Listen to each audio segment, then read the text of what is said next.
Hi, Bridge City. Are you ready for the sex talk? Happy Sunday and welcome to our NSFW series. This is your weekly touch point for community, connection, and conversation. Now, wherever you're joining us from, whether it be the live, hey, or a local watch party, the global campus, or even catching this video on replay, we're truly glad you're here. Now, Bridge City's mission is simple. We're here to connect better, build better, and live better. And our values are clear. We're forward-thinking, people-centric, and life-affirming. And our why is at the heartbeat of it all. Everything we do revolves around the reality that people matter. This isn't a place for pretending certainty. It's a place for honest thinking, shared responsibility, and intentional connection. So if this is your first time here, welcome. You don't have to agree to everything, and you don't have to have it all figured out. You're here, and that's what matters. And of course, we hope this experience brings you back next week. Now, to all of our guests, we have a free gift for you. Think of it as a small token of our appreciation and a helpful tool for navigating connection in real time. Follow the link on screen now and claim your gift whenever you're ready. And if this is already home for you, thank you for continuing to build with us. Community like the one we're building right now doesn't happen by accident. It happens because people like you choose connection over isolation whenever you show up. Okay, so now the big one. This series is called NSFW, and it's a little different than our usual series. Because sex, sexuality, intimacy, desire, shame, secrecy, consent, boundaries, rational complexity are not simple subjects. These are deeply personal. These concepts are shaped by memory, culture, religion, family, trauma, media, misinformation, and of course, your lived experience. For this series, we're not approaching the conversation from a posture of preaching or pretending. We're not going to pretend we have one neat answer that's going to fit everyone. With this series, we're creating a space for brave, honest, and non-judgmental conversation. We're asking what it means to understand our bodies, our boundaries, desires, histories. What do relationships mean beyond purity culture and patriarchal conditioning? Beyond the pop culture distortion and performative liberation. The goal isn't to sensationalize sex. The goal isn't to normalize it. And the goal is not to condemn everything. The goals are to become more mature, more humane, more self-aware, and more responsible in how we think about sexuality, intimacy, vulnerability, power, and harm. So before we get deep into it, let's take it over to the Bridge City News.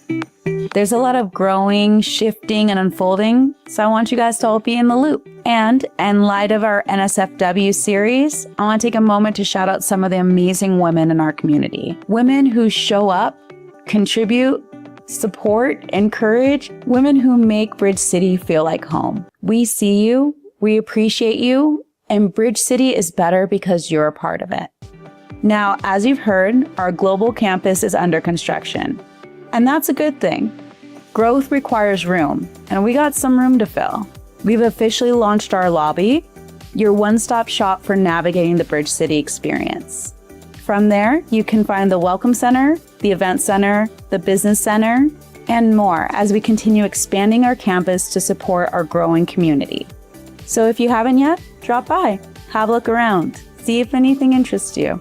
Oh, and have you thought about hosting a watch party? Have you ever been watching a Sunday session and thought, I wish this was happening in my city? Well, a watch party might be that first step.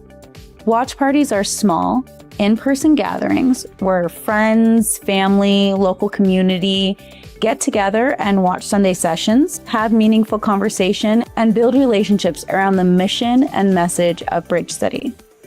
Visit the link on screen now to learn everything you need to start, host, and lead a watch party in your area. Now, let's talk about my favorite part of the community, our clubs. This month, we've launched 2 new clubs, our book club and our Conventions and Festivals Club. First, let's talk about our book club. Whether you're a lifelong reader or someone who's finally getting a chance to tackle the stack on your nightstand, pull up a chair. This isn't a club where everyone has to read the same book at the same time. Think of it as a shared library corner where you can show us what you're reading, swap thoughts, share big ideas, talk about wild plot twists, and pass along the quiet lines that stuck with you. And then there's our Conventions and Festivals Club. This is a space for people who love major social events. Music festivals, fandom conventions, seasonal celebrations, cultural gatherings, and unforgettable experiences. Share where you've been, what you loved, what you learned, and maybe even drop some memorable photos from your adventures. As the community grows, this can also become a space where we imagine and organize gatherings of our own. Keep eyes out for Bridge City conventions. So whether you're reading a book, planning a trip, attending a festival, or dreaming up the next Bridge City meetup, there's a place and space for you to connect. And I see you, new members. Since the start of the year, over 117 people have joined Bridge City, and we could not be more excited. We know joining a new community, especially online, can be overwhelming. That's why we've been intentionally building a campus experience that helps orientate you, connect you, and make it easier to understand all that Bridge City is becoming. So if you haven't already, visit the new member area, complete your next steps, introduce yourself, and start making the most out of your member experience in your new community. At Bridge City, membership matters. Every new connection is a small step to a better world. And are you ready to get involved? Visit our Teams page to explore the growing number of opportunities that help you do the work of community. As we move from conceptual to operational, we need volunteers who are ready to be the bridge so people can see the vision. Volunteering isn't just about helping your community look good. It's how we empower the community to actually do good. Every volunteer helps expand our capacity to support members, build relationships, host events, create resources, and mobilize around our mission in real time. Visit the link on screen to explore opportunities to get involved. And if you don't see something that fits, be sure to reach out to our team. Every second Tuesday of the month is Giving Tuesday at Bridge City. Now, you all know how we do things here. We don't collect tithes, we don't collect dues, and we don't use guilt as a motivator. But this community is sustained by regular, intentional generosity by people who believe this vision is worth building. So Giving Tuesday is about funding the freedom. It helps us keep showing up every Sunday, expanding the global campus, supporting new members. It helps us create the type of community where people can choose association over isolation.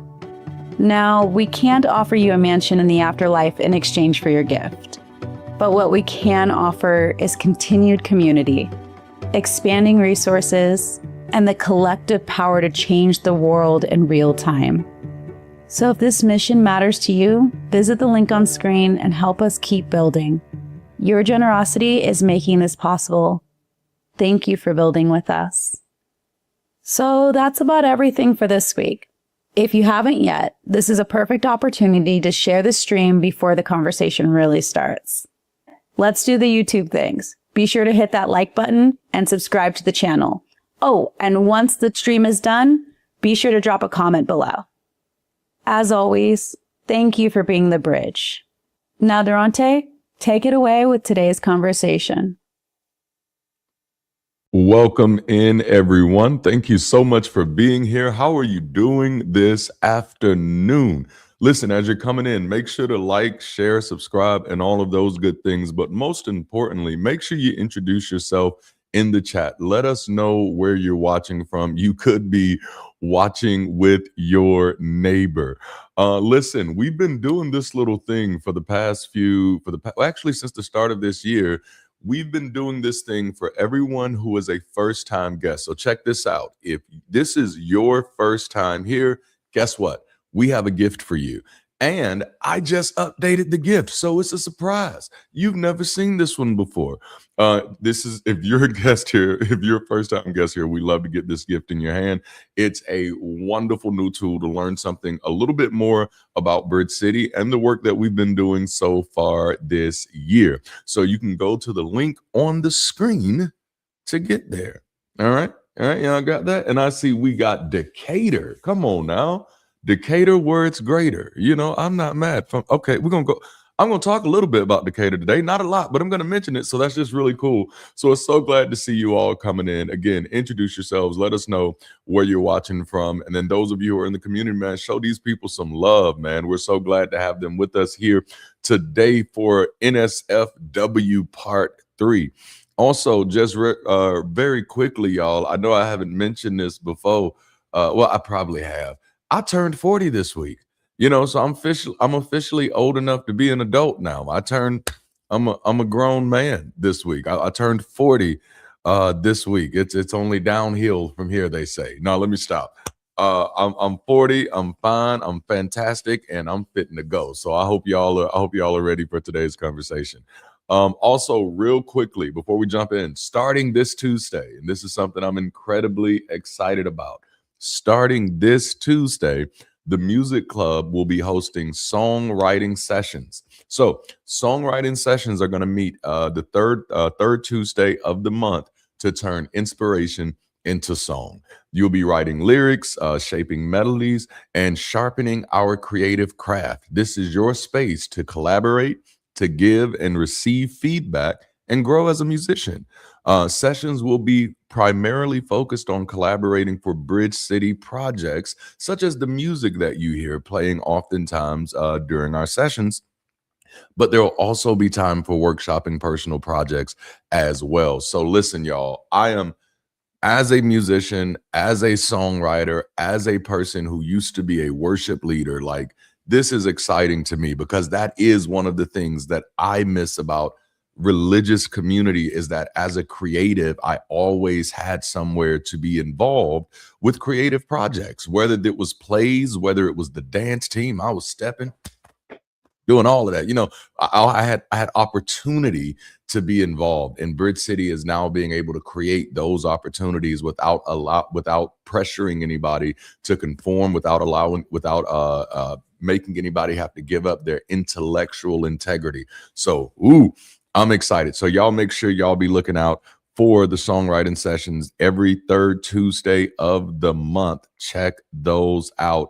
And if you're a creative, if you're a person who likes to write music, if you're a person who likes to sing music, if you're a person who likes to produce music, it's a great opportunity for you to get more involved with the Music Club. Y'all hear me? All right. Now, so speaking of Music Club, that's going to be hosted by our club organizer, which is Jude. So speaking of Jude, if y'all know, we normally have music every Sunday, and it's music that either I've written or Zernial's written or other members in the community has written. And because we're growing as a community, people are joining. They're like, hey, I want to sing that. And so that's exactly what we did. So for the song for this series, NSFW, the song is called Vessel. Today, just like last week, we have Jude singing it for us. Would y'all put your hands together in any way that you can in chat and show your love for Jude singing Vessel, and I'll be right back.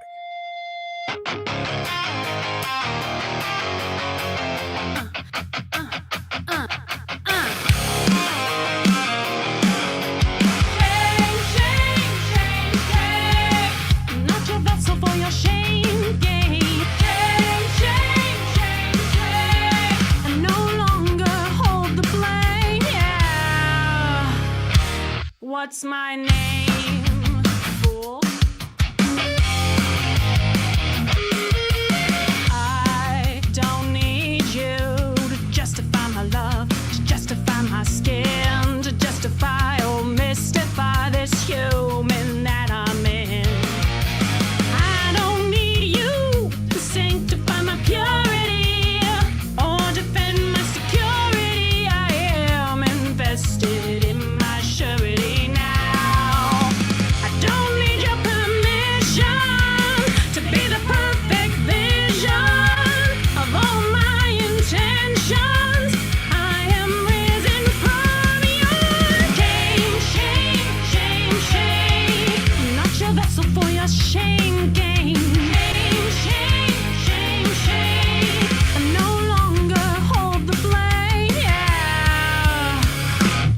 What's my name?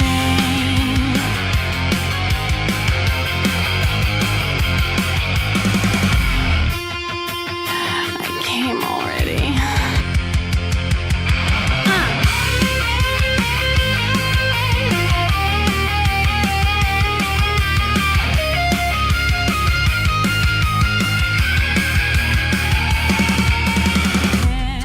Can you see me now? Can you see me? Can you feel me now? Can you feel me? Can you hear me now? Can you see me now? What's my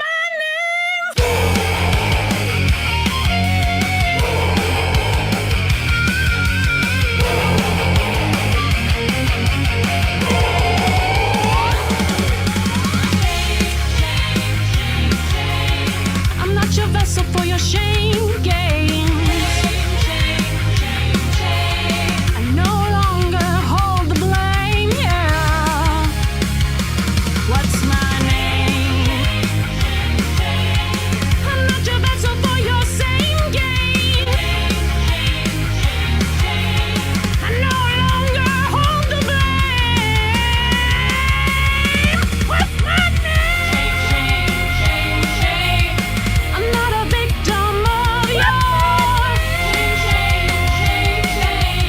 I'm not a target of yours.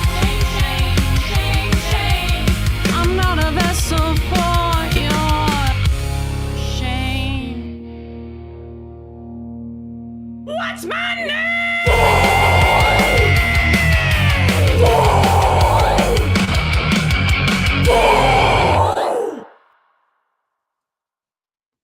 What an incredible performance. What an incredible what an incredible presentation. Oh man, that excites me so much because this is the truth of what we can do as a community. We can be as provocative as we want to be as long as we're doing it with care. And man, that thing was written excellently. It was performed excellently. It was produced excellently. I am so proud of our community. And like, listen, y'all ain't seen nothing else. We're going to be doing everything. We're going to be doing rock, hip hop, R&B. We're doing it all. Polka music. Y'all ain't ready. Y'all listen.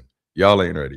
All right. Speaking of ready, let's go ahead and jump into this. We're in this series called Not Safe for Work or Not Suitable for Work, or watch this, Not Safe for Weak Minds, where we're talking about sex, dating, and unlearning the script. We've been in this conversation for 3 weeks now.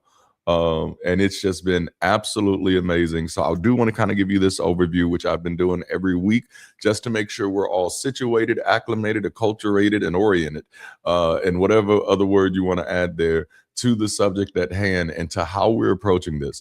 So the objective of Not Safe for Work is to create a brave, honest, non-judgmental conversation space where people can examine sex, sexuality, intimacy, desire, shame, secrecy, consent, boundaries, and relational complexity beyond purity culture, patriarchal conditioning, religious guilt, pop culture distortion, and performative liberation.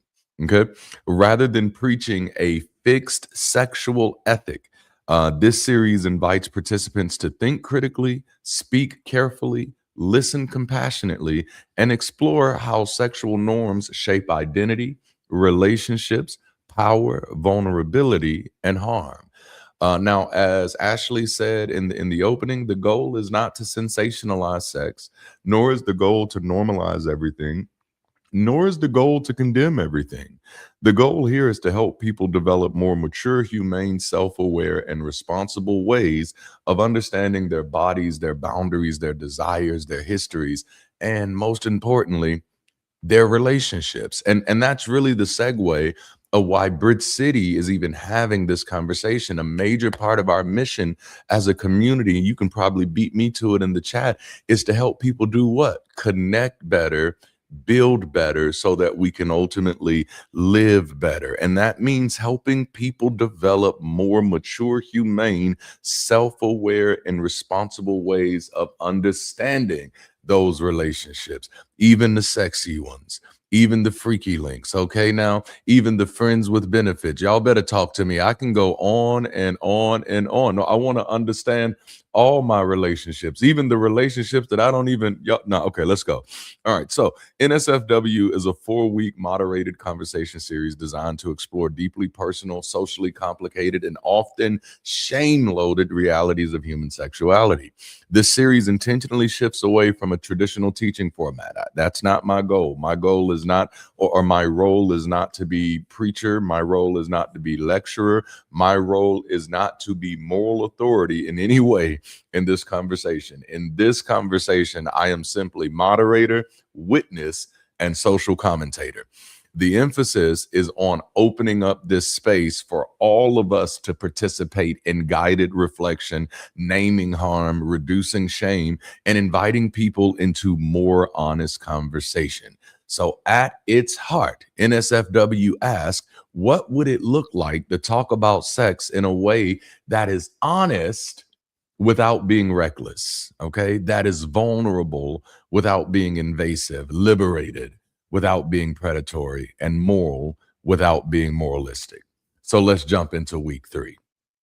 Our objective for week 3 is to examine how boundaries become blurred lines through patriarchy, through power imbalance, social conditioning, entitlement, coercion, and a new term I've been introduced to, performative horniness. We're going to talk a little bit about it. It's not going to be the whole conversation, but we're going to talk about it. This weekend explores the difference between desire and entitlement, flirtation and pressure, attraction and objectification, freedom and predation. In 2013, Robin Thicke, Pharrell, and T.I. released one of the biggest songs of the year. Do y'all remember what it was called? Blurred Lines. It was catchy. It was everywhere. Clubs, radio, parties, commercials. You couldn't escape it. Like, I remember the song. This is the year before I deconverted, and it was like, baby, can you breathe? I got this from Jamaica. It always works for me. Dakota to Decatur. No more pretending, cause now you in it. Here's our beginning. I always wanted a good girl. Da, da, da, but I know you want it. I know you want it. I know. And just like that, immediately, the song became controversial. Now, interestingly enough, I don't actually remember the controversy because at the time, I wasn't actually in that world. I remember the song, but I wasn't in that world. So I didn't even know there was, when I heard about the controversy, I just thought that they were talking about that he was being sued by Marvin Gaye's family. But there was a controversy because a lot of people heard something underneath the song. They heard something underneath that groove other than Marvin Gaye. They heard a song where sexual pursuit sounded less like mutual desire and more like entitlement. Critics especially focused on the repeated phrase, I know you want it. I know you want it. I know you want it. Okay. Arguing that it echoed the kind of language people use when they assume consent instead of seeking it. You know, some universities reportedly banned the song from student events. And Pharrell later distanced himself from the song, saying the backlash helped him recognize forms of misogyny he had not fully seen at the time. And this is the big thing. This is the big thing. For Pharrell, it wasn't even about the song anymore.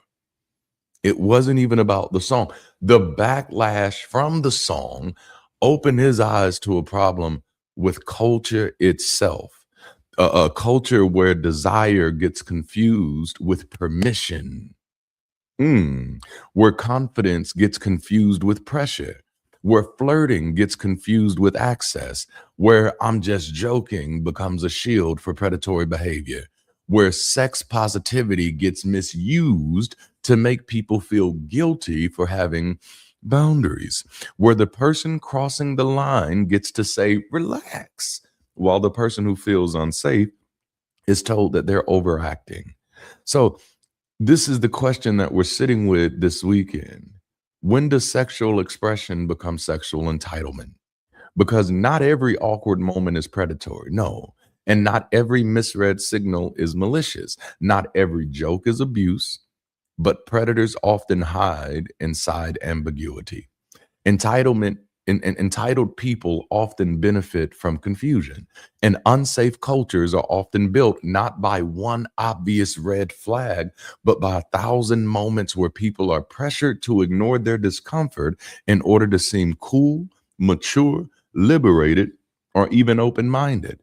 So we are not here to create a sexually repressed space, but we are here to ask what makes a space sexually responsible. Because a sexually open culture always, or a sexually open culture must allow honest conversation. But a sexually unsafe culture pressures people to tolerate discomfort.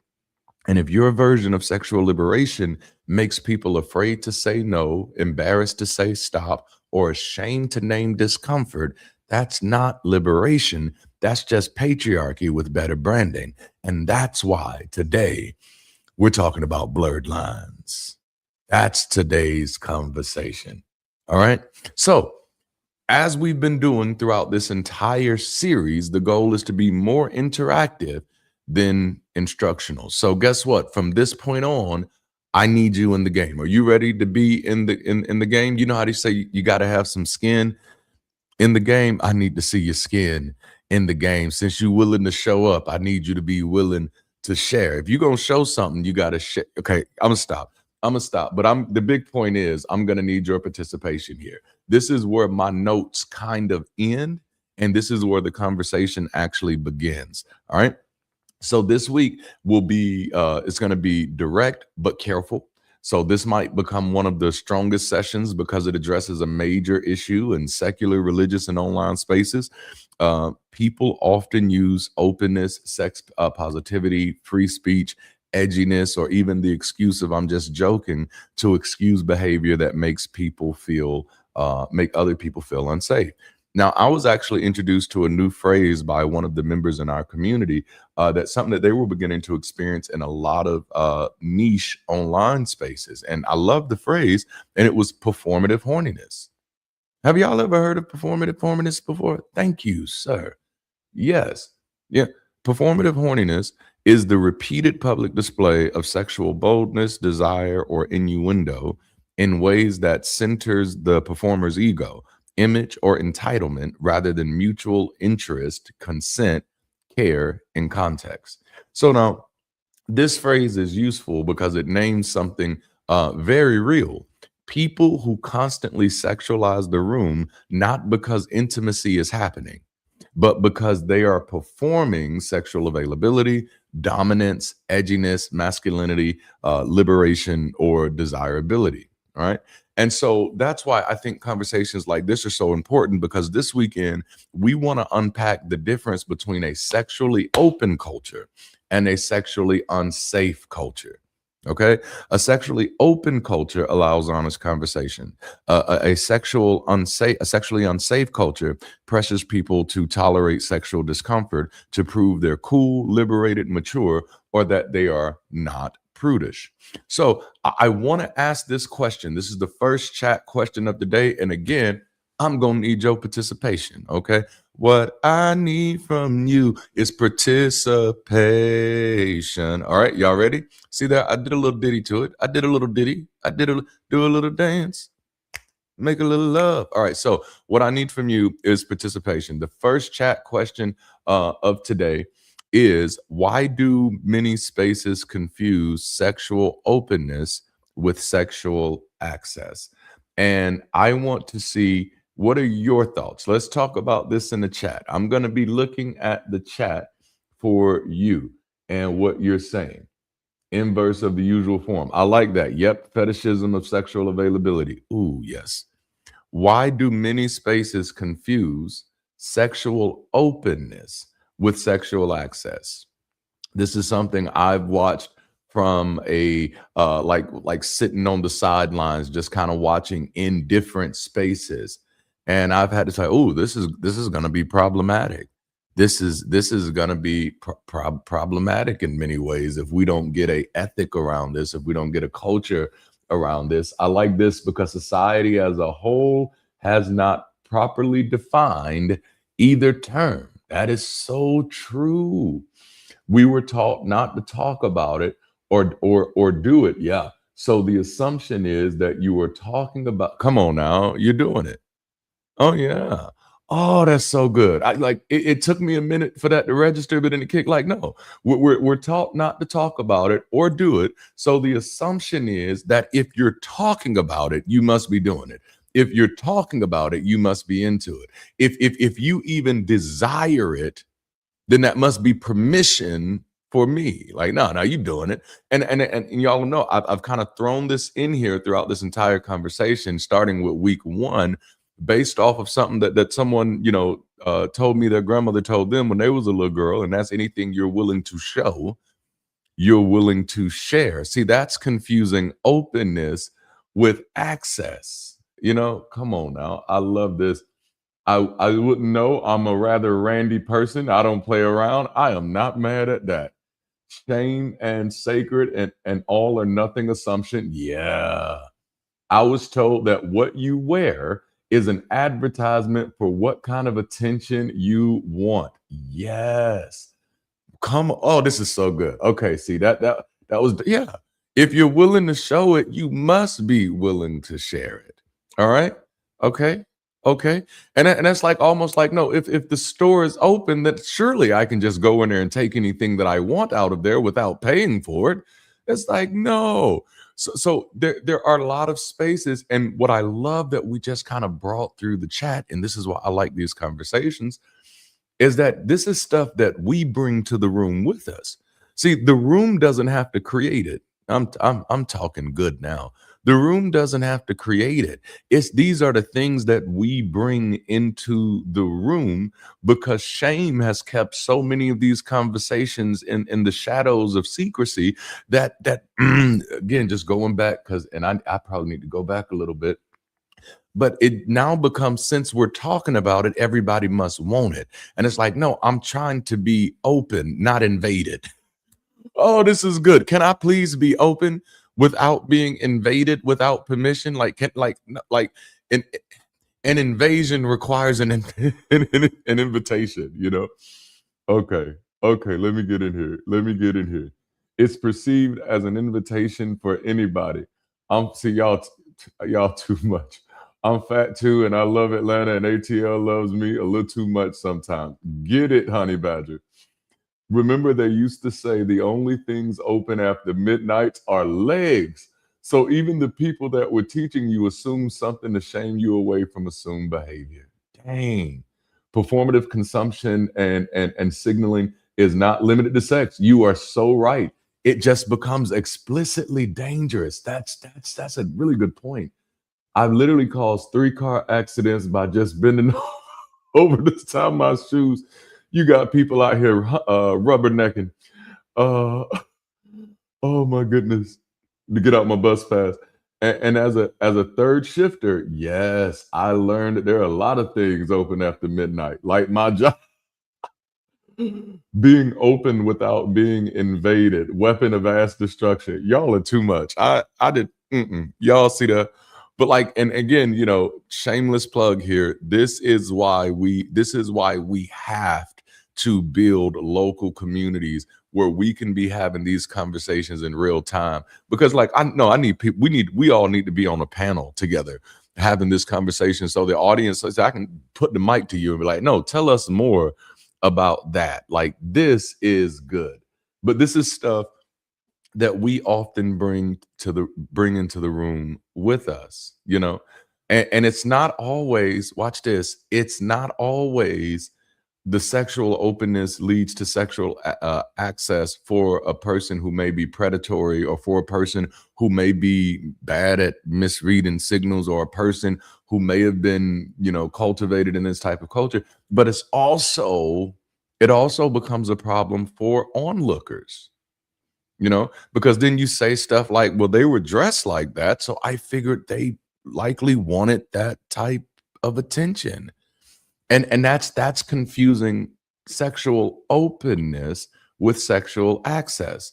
And this is a conversation that I've definitely started saying, like, yeah, that we've got to platform this in our community. We've got to talk about the difference between sexual openness with sexual access, because free thinking does kind of lead to free loving. You are less restricted in your approach to sexuality. You are less restricted in your approach to relationships, but that doesn't mean you want to be less safe. That doesn't mean you want to be less protected. That doesn't mean you want to be less considered. It doesn't mean you want to be less cared for. And so we have to find a way where we take it out of the shadows, where we deprive it of its sting of shame, so that we can actually, we're going to have sexual openness, but access is something that always requires consent, invitation, permission, and relationship. Oh man, okay. So dang, this is good. Sexual openness is also not consent. That's right. Got some really bad jokes, man. Oh man. All right.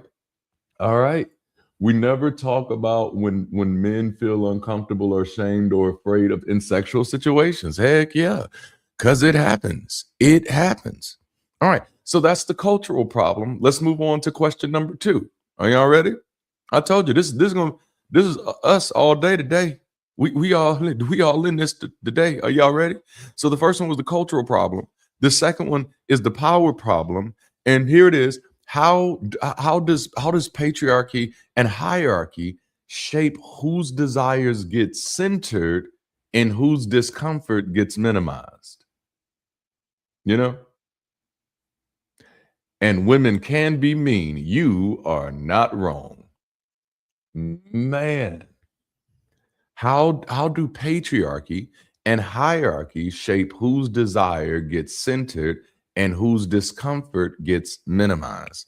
And I think, and I hope I can say this right, a good thought experiment around this is the way that we use words. And I want you to know that patriarchy cuts both ways, right?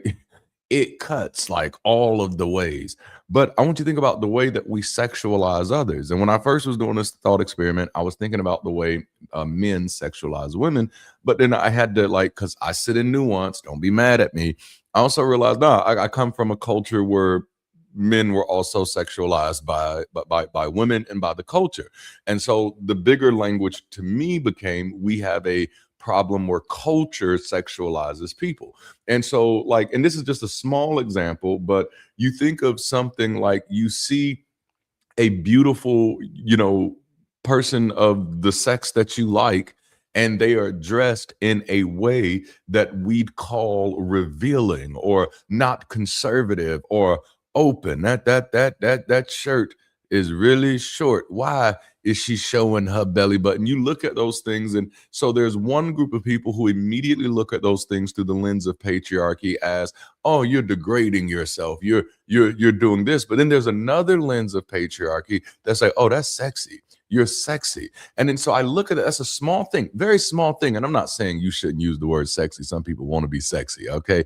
I like being sexy. I like being called sexy. Ain't nothing wrong with being called sexy. That's not the point. The point is, what happens when we trap people into that language that has now reduced you to how you look to me, to how you turn me on, as opposed to anything else about you. We don't even have that type of relationship. Okay, so the question is, how do patriarchy and hierarchy shape whose desires get centered and whose discomfort gets minimized? Well, she was looking sexy looking. I thought she wanted the compliment. Okay, so let's go. Let me see what we got here. Mocking the size. Yep. Down with patriarchy. Yep. We created equal. I like it. If you want to destroy a man, make fun of them in the bedroom. Yeah, please don't make fun of people in the bedroom. Man, having the conversation is not consent until you have the conversation. Habanero.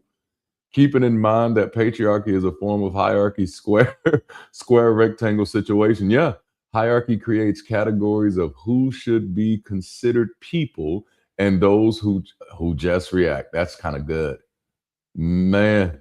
The person in power emotions needs wasn't or peer first. Okay, got it. The person in power emotions needs and wants are put first. Yep. Under patriarchy, a woman's value is reduced to her function as a sexual and reproductive object. Women aren't allowed to be horny, apparently. Good morning, party people. Welcome in, Ashley. Yes. Okay. So yeah, patriarchy and hierarchy play a shape in and whose desire gets centered and whose discomfort gets minimized. I remember growing up watching a movie called, I think it was called Great Balls of Fire. And it was about, I may be saying his name wrong, Jerry Lee Lewis. Was that his name? But of course, if I remember correctly, I think he married his cousin, and I think his cousin was Winona Ryder in that movie. But anyway, and she was underage, so it's a little weird. There's a lot of things going on there.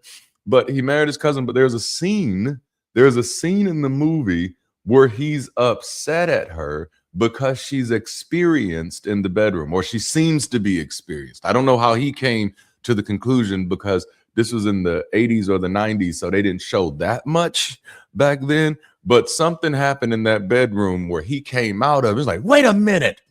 You told me you had never been with anybody before. How are you doing all of that? So something happened in there. And the thing is, I realized at that moment, even as a kid, I was like, oh, wow. So there's this like subculture where women are not allowed to be experienced or advanced, even if they are experienced and advanced. They just got to pretend like they not, like this is the first time, or whatever. So that's another example of how patriarchy and hierarchy shape whose desire gets centered and whose discomfort gets minimalized. But we can see a lot of that in purity culture as well, right? And the language of purity culture is saving yourself for your husband, or saving yourself for the one. That's the other side that it cuts over that. And at that moment, a person you ain't even met yet, their desire is getting centered over your discomfort. You see, like it plays in so many ways. Yes. Come on, Brittany. I love this. We always have to be aware that women keep up patriarchy. It's all about the hierarchy of men. The only person who can keep a man on a pedestal is a woman. Dang, y'all preaching. Yeah, okay. Yeah, see, this is why we need more local spaces. Okay, we need more local spaces so we can be having these conversations in real time, and we can be passing these mics around, man. Because listen, conversation is the basic building block of community. All right, you want to actually build with people, and I'm just giving you some secret sauce right here. You want to actually build with people, start having conversations with them. Okay. See, now I've said, and people thought I was being funny. People thought I was being funny. And I'm like, no, I'm not being funny. This is just the physics. I'm not being funny. This is just the physics. People have asked me before, okay, like Durante, what can I do? What can I do? How can I be in more conversations with you? And I'm like, the best way to get in more conversations with me is to be on the team and to be as productive as you can be. And those are the people who get the most conversations with me. And because they get the most conversations with me, we build a stronger relationship. So I have a strong relationship with Ashley. I have a strong relationship with Zerno. But these people are damn near giving full-time hours. Hello, they're giving damn near full-time hours, 32 hours, damn near 40 hours a week in support of the work that we do. There's always something to talk about, but that gets built through relationship. Man, okay. And so there are so many things that get assumed instead of cooperated, instead of collaborated. And so this is a part of how we've done hierarchy. It's a part of how we've done patriarchy, where, okay, let me get back in it. Oh, Yes, there are so many wonderful perspectives in our communities. Oh, dang, that's actually a good one, man. That's actually a good one. Talk to our members. Talk to, like, and of course, y'all know that's been something I've been pushing for damn near 2 years. Like, oh, please talk to the people in this community because that's what makes this community grow. The more people having conversations within this community, the more sustainable the community comes, because then we're actually capable of catching people with care consistently. Okay. All right. This is good. This is good. Are y'all ready for question number 3? So we've talked about the cultural problem. We've talked about the power problem. Question number 3, and then we're going to get ready to switch over to polls. What does healthy sexual communication actually require? And this is how we get to the boundaries problem. This is how we get to the blurred lines problem. What does healthy sexual communication actually require? You know, what does healthy sexual communication actually require? You know, what are y'all talking about? Big part of my expectations. I have very high expectations. Worth thinking about. Yes, that is real. Like, I think this is just me being me. I think one of the biggest problems of cultural superstitions is that it has created a heteronormative way or a homogenized view of society, a homogenized view of what people should want and what people should need. And so then we determine what normal expectations are, and then any expectations outside of that are either abnormal, or watch this, the other extreme of that, oh, you're not being normal, or watch this, high value. So we create these things. And I'm like, one thing that I've always, or not even always, but one thing I've just kind of come to the conclusion of is that I think the only assumption we can settle on safely is the assumption that different people like different things. And so if we can live there, that different people want different things, then instead of me trying to force everybody else to want what I want, I'm just looking for people who like some of the same things that y'all ain't ready for me today. Yeah, because this is why, and we kind of talked about this last week. This is where the safety part of the conversation comes from. If it's assumed that only cheaters want polyamorous relationships, then there is no safe space for someone to say, I would like a polyamorous relationship without being labeled as a cheater. Is this good? And so I think healthy sexual communication is almost impossible until we remove the assumptions around homogenized sexual behavior or homogenized sexual relationship. Let me come back to the chat. I see y'all been going. I like that. I have standards, but I don't have expectations. Oh, I know this. Honestly, honesty, but listening. Yeah. Active listening and respect. When someone feels safe to explore, to be curious, that's when sex can be a journey together instead of pressure. Oh, and see, I gotta call something out in that. That's so good. Then sex could be a journey together instead of a pleasure, instead of just pressure. Because one of the seriously major flaws, one of the big flags on the play that I'm calling that patriarchal society has done with sex is it made sex the finish line. It made missionary style sex the finish line. This is it. Me on top of you, you on top of me. This is the finish line. This is it. And so instead of sex becoming a journey of exploration between two or more individuals, sex becomes something that is already explicitly defined. And if you think I'm playing just to be facetious, in places that I live and live in the city that I live, the state that I live, I think it's still on the law that technically things like fellatio and cunnilingus are still illegal here.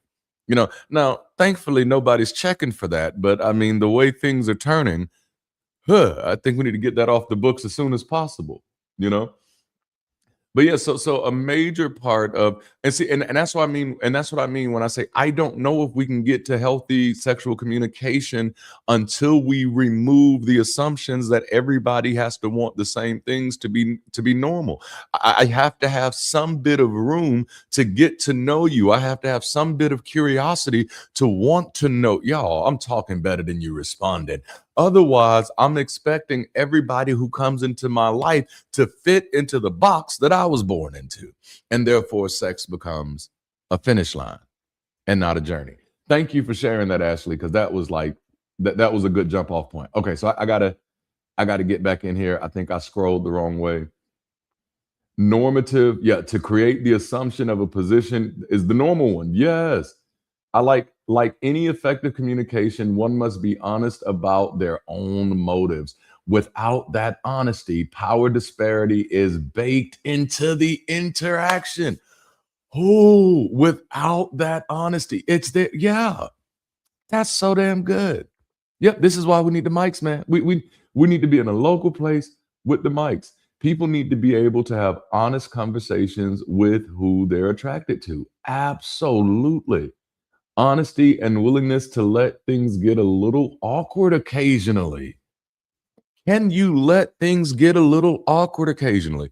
Can you breathe in the awkwardness? You know, the first time she says she wants to touch your booty hole, can you breathe in the awkwardness? No, that is so good, Jude. Thank you. Fear of embarrassment shouldn't overrule the possibility of violating someone's autonomy. Damn, this is some good stuff. And again, that's the whole point of this series, is not to move from a place of certain expertise, but to operate in a place of shared experience. Like, this is how we learn from each other. One of my hypotheses in life is that people learn more in conversations than they do in classrooms, curriculum, or courses. If you can get people in conversations, and it don't even have to be with conversations with people who are necessarily experts at the subject matter, just people who are genuinely curious and epistemically humble.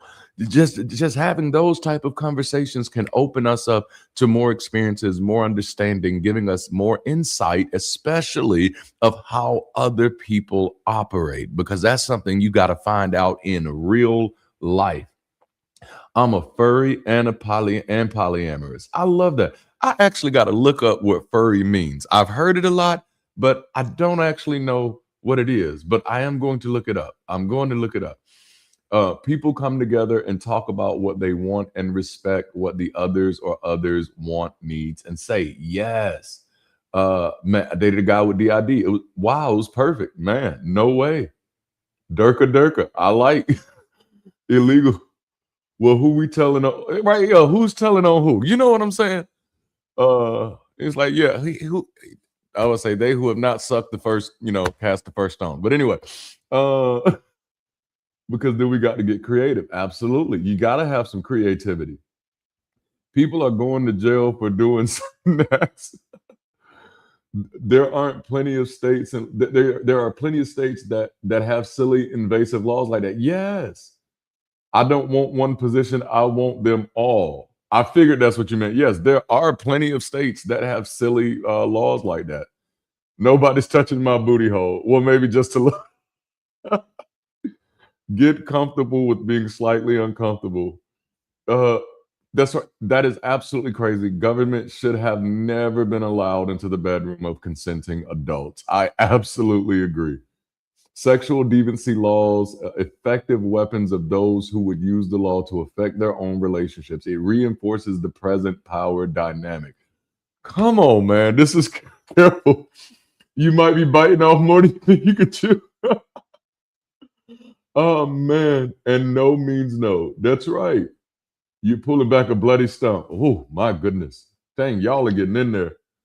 The only impure sexual act possible is any act that is done without consent and presence. Sexual impurity includes only no consent and performance over presence. Make love, not war. I love this. Buggery and lawness. Why did that take me back to Game of Thrones? I love this. And so, like, Here's a num. Here, so I think a great way to answer this question: what does healthy sexual communication actually require? I think communication is the answer to that. What and like I'm gonna go on a little small tangent. This is why, like, I wasn't a fan of the book that circulated among Christian communities, and many got really embedded into the mental health community as well. And that was a book called The Five Love Languages. And it was like, we all got different love languages. Somebody's love language is acts of service. Somebody's love language is touching. Somebody's love language is talking. And like my rebuttal to that is like, no, our love language is the language we both agree to speak. Like we both speak English. That's our love language. Okay.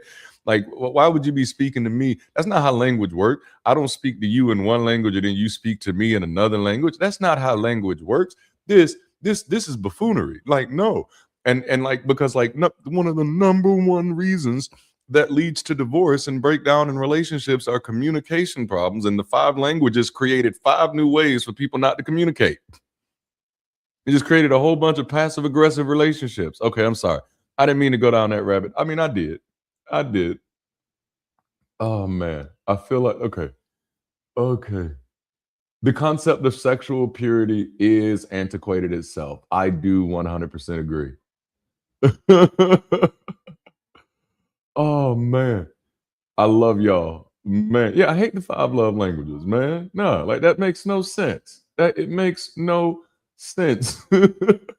I never thought of the 5 love languages like that. Yeah, it's like, no, let's speak the language we speak. Okay, like, no, if we both speak Spanish, that's our love language. let's not be throwing something else up in there. Oh. That consent is like a magic spell for leftists that makes any sexual act okay. That's funny. Orgasms are my happy place. I think that should be a t-shirt. My wife and I was just watching a show that I guess is a fairly new show. It's called Funny AF. And it's a competition of up-and-coming comedians, I guess. And one of the comedians, his name is Usama. And he was like, his first time having sex is when he stopped being religious. He was like, just the first pump, there is no God, And I just thought that was funny. But I'd love to see a shirt with orgasms are my happy place. That is too much.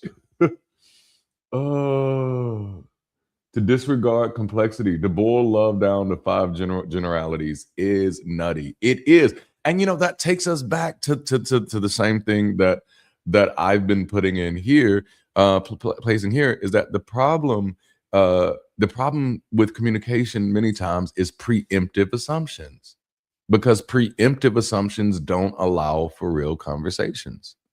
They don't allow for healthy conversations. They don't allow for healthy conversations because sexuality didn't just get tied to our desires. Sexuality became a metaphor for our design. And so then it became where you were designed to do sex specifically certain ways. And so anybody who's trying to do sex outside of that design is deviant. But then once you realize there is no fucking design, or at least that, I ain't trying to push that on you, but for me, I don't see no design. Okay. I don't see no design. The puzzle pieces don't fit. Okay. We just fit them in there anyway. But because I don't see any design, then for me, that removes this idea of preemptive assumption. But that's something we're still wrestling with as a society. Like we haven't, I don't think we've learned, and I'm gonna get off my soapbox in a minute, but I don't think we've learned like human rights are human rights, and all of them are human rights. Like all of them are human rights. Your right to exist while being Black, that's a human right. Your right to exist while being trans, that's a human right. It's all human rights. Your right to want to be in a polyamorous relationship, these are human rights. All of them are human rights. And we have to create culture and community that's willing to support, protect, promote human rights. But yes. The blue pill. Yes. Yes. And they are all, yes, human rights. Oh, man. What a human right is. Yeah, it's all of just humans. Whatever consenting adults want to do with each other is fair game. Leave children and animals out of it. That's right. Animals cannot consent. Okay? Leave them goats alone. Animals cannot consent. That's sad that we have to say that in 2026. It's sad. That's right. Everyone is human to me first. That's right.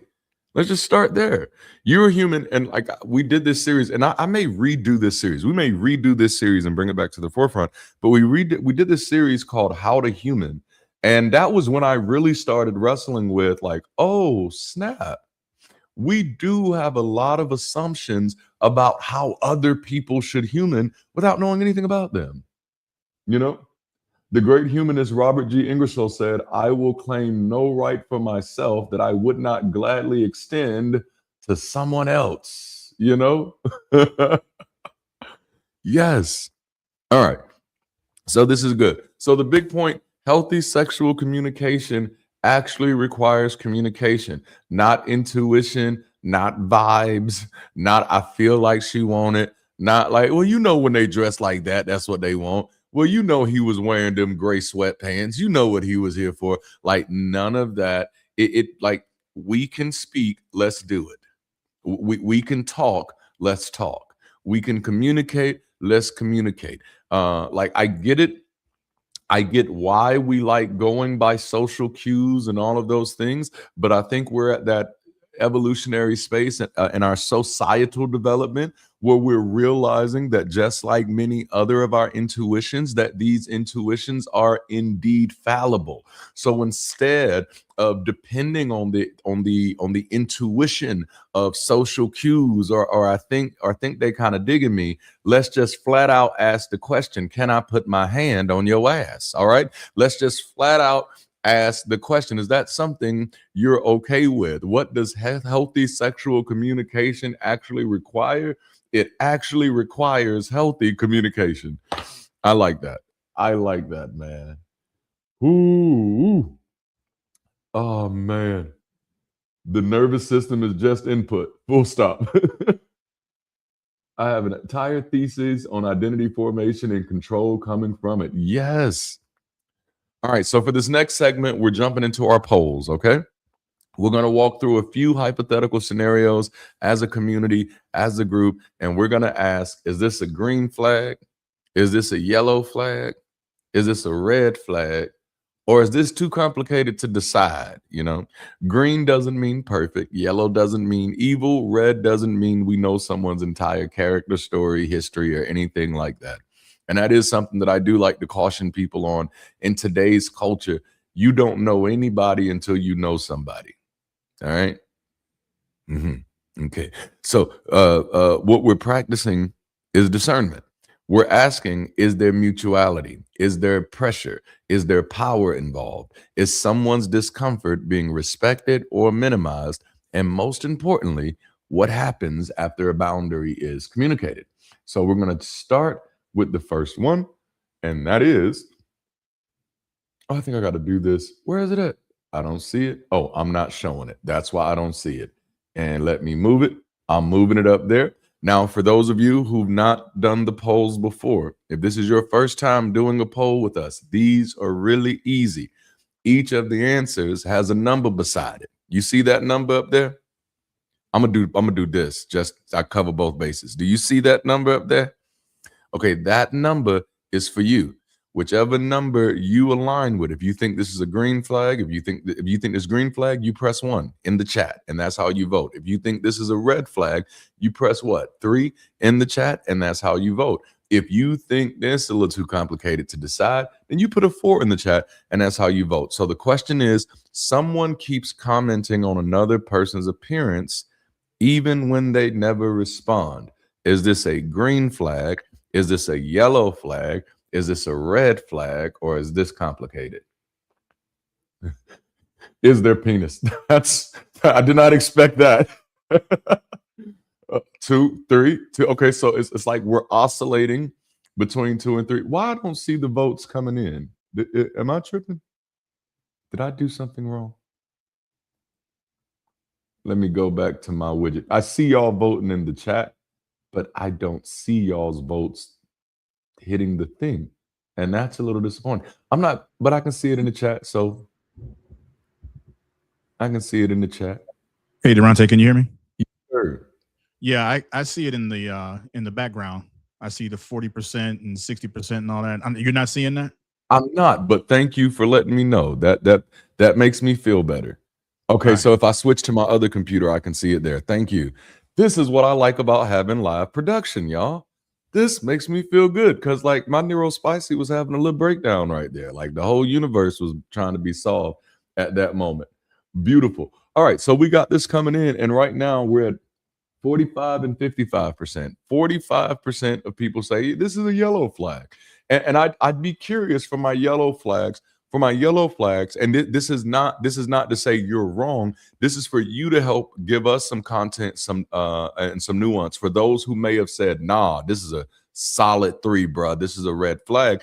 Yellow people who voted 3, give us in the chat what doesn't quite make it red yet. Why is it yellow for you? And the same thing for those of you who said red. Nah, hey, this bro, you doing too much. For those of you who said red, tell us why this is a solid red for you. I want to see it. I want to see it. Man, 4, because who's to say they even told the person in the question? Hey, I like that. I bounce people out of the wine bar behind that shit. This weekly. Oh, yeah. I can see that happening at a bar a lot. I can say how fine the dude is and never tell him, you not wrong, Brittany. You is not wrong. Zern, you're like the voice of God. That was perfect, right? Ignorance is not malicious. Ignorance is not malicious. Being dense is not a deal breaker, but you need to find out more context to tell. I like that. For me, it's a red flag because if someone's constantly commenting on appearance, positively or negatively, it means they place a lot of weight or value on the physicality of appearance, and it would make me think that they don't value things of a person's personality. Yes. Yellow because they weren't told to stop. If they're continuing after a boundary was set, then it's a problem. That is a good piece of missing nuance. Yes, yellow because they weren't told to stop. And what do we talk about? Healthy communication. What do we just say? It's communication. And we have to, I think the onus is on us creating environments where people feel okay and safe to say no and stop. Full stop. Just across the spectrum. If someone says no, other than it being a life-saving opportunity for you, like it's going to save your life or you're going to die other than that, they don't owe you anything else. The moment a person says no or the moment a person says stop, that's kind of like the end of the rodeo. But unfortunately, we live in a society where you say no and someone's like, why? Stop. Well, why can't I? And it's like, whoa, like this is problem. This is problematic. I love that. Flirting is a 2 players game, and silence is often a sign that the person doesn't want to play it with you. You is not wrong. Red flag because if I never responded clearly, they are unable to read the room. It's creepish to keep trying when someone is not receptive. You're not wrong. You're not wrong. Richard says, I value persistence. There's this scene in this show called Superstore where they're talking about rape culture and what is the word? Grooming culture. And they're talking about this thing of where men would consistently ask a woman out on a date over and over and over and over and over again until they, eventually wore down. Like even when I was growing up, that was Steve Steve Urkel's thing with Laura Winslow, I'm wearing you down, mama. I'm wearing you down, or whatever, So he said his thing. But so while they're having this episode, they're talking about it in the show, and the manager, I wish I could remember his name right now, Glenn, the manager Glenn starts thinking about his own relationship with his wife, and he was like, oh man, I think that's what I did to Jerisha. And so he has to call his wife, and he says, no, you were my victim. And it's hilarious as all get out, because what it does is it takes something that many people in Western society knew was a norm. Grooming people, wearing people down, being persistent was at one point a cultural norm, and now put it in a very comedic way in a conversation like, how does a person sit with that today, knowing that the person that they built this 30-year marriage with, it's technically a person in today's climate that would be considered their victim. But that's that persistence thing. Okay, I love it. It just took me there. Oh man. Put their nose, it's no one else's business, but everyone feels to put their nose in there. Very true on flirting. I don't know how many times something like this is going on in the bar, and one of us has to kind of step in and say, hey, they're not into you. You need to back off. Because so many people end up kind of froze. That is so true. Again, like I think that happens because we've created a culture. Like, okay, let me speak for, and not speak for, let me speak from the verbalized perspective of many Black women in the entertainment industry. That the most dangerous word that could be used to describe you as a Black woman, according to what has been verbalized by Black women in the entertainment industry, the most dangerous word that could be used to describe you is difficult. Oh, she was difficult to work with. And the difficult, come on now, because I've been described as difficult. And what you found out is that difficult is often attached to a scenario where somebody said no, right? And so we've created cultural societies. I mean, we've created these kind of, I'm looking for a better phrasing for this, but we've created this undercurrent in culture that doesn't make it safe for people to say no. And I think we are becoming more and more aware of it, but we're not becoming more aware of what the long-term implications of having such a culture like that in the first place. So then awareness simply is not enough. And so we do have to have people like you who are being willing, pragmatic humanists, to intervene. We need people who are willing to intervene. And then we also need people who are willing to support people in creating, and I don't know how it happens. I'm theorizing now. I don't even want to say theorizing. I'm guessing at an undereducated level right now. So I don't know how it happens, but we have to become intentional about making it easier for people to say no. And without no, like no is not a confrontation. No is not me being difficult. No is not me creating an argument. No is me giving you my answer. But when we've created a culture where no can lead to, well, they're being difficult. No can lead to where they're just being bitchy. No can lead to where they're just not down with the rest of us. No, they just haven't deconstructed purity culture yet. And so we have a lot of work to do. And we're still at 45, 55. So I like that. Oh man. Just feel too awkward to clearly say no. Yes. I said red because I was imagining someone being pushy and evaluating a person's appearance.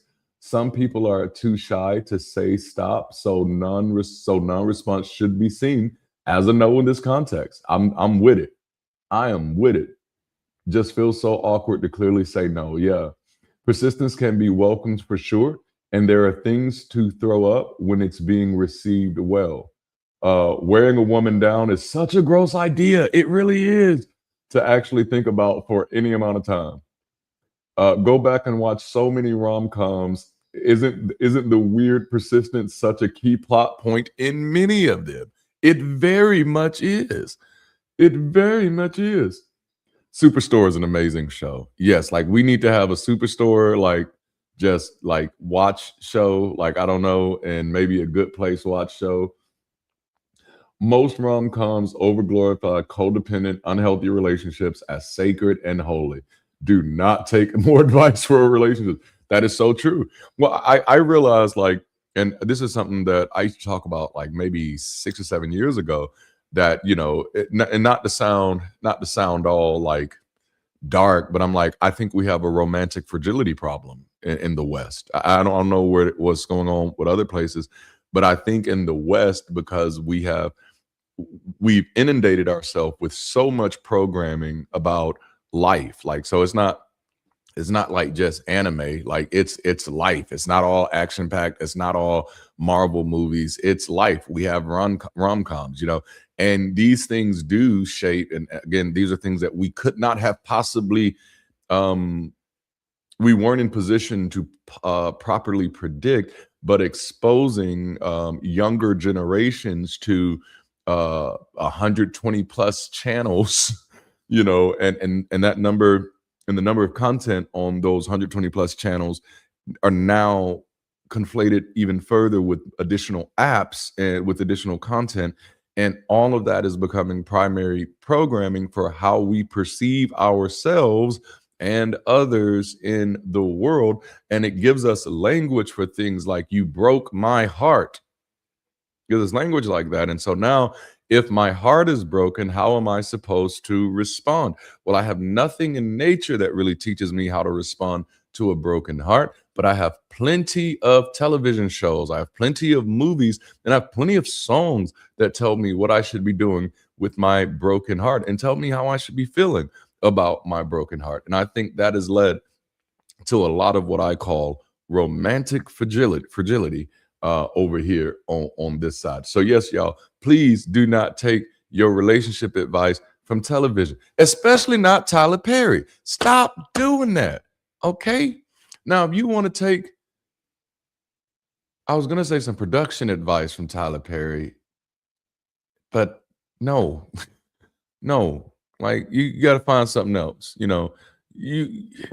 but no, don't take your relationship advice from any of Tyler Perry movies. Please don't do that. Or any other movies is the big point. I'm just singling Tyler Perry out because it's funny and I know you're laughing right now. I can see you laughing. I'm looking at you. You didn't know I could see you? I'm just playing. Let's go. Okay, let me get back over into this chat because we got to get to the next poll. I think persistence is okay if the other person is open to the chase. Otherwise, it can just come off as creepy. Yep. And there's that thing. That's the complexity part that we often try to get away from, is that different people like different things. So there are some people who may say, I kind of like to be chased.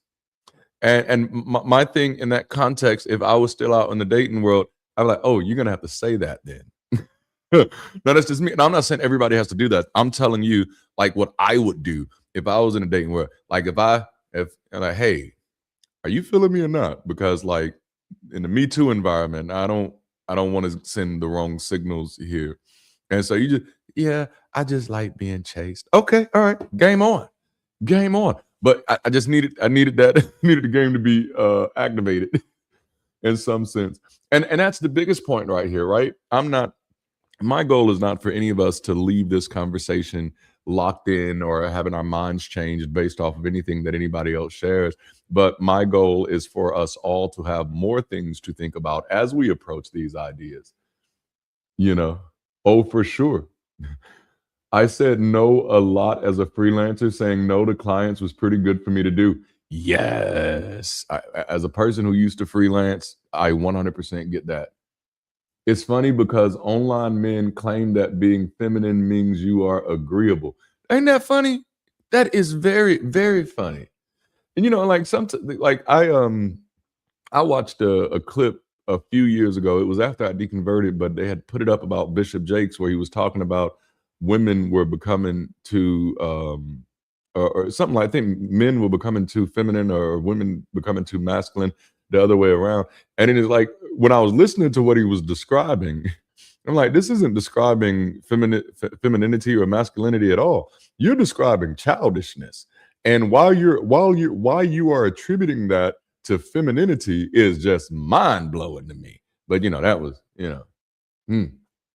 But it's mind blowing in the sense that how people don't see how women get infantilized in Black churches, and then even further so in the culture. Man, yep. When you don't put up with people's shit and you keep your integrity, they label you dangerous. They damn sure do. They damn sure do. Authority is the practice of making it hard for people to say no to you. I like that. Yeah, no as a clarification rather than confrontation. And that's so good. Because isn't that like when you are afraid to say no? Like, and let's talk about it. Maybe you're not afraid to say no about anything sexually. Let's think about the things you are afraid to say no about. Like maybe your best friend asks you to borrow some money and you know that they are financially irresponsible. Like what makes you afraid of saying no to them, right?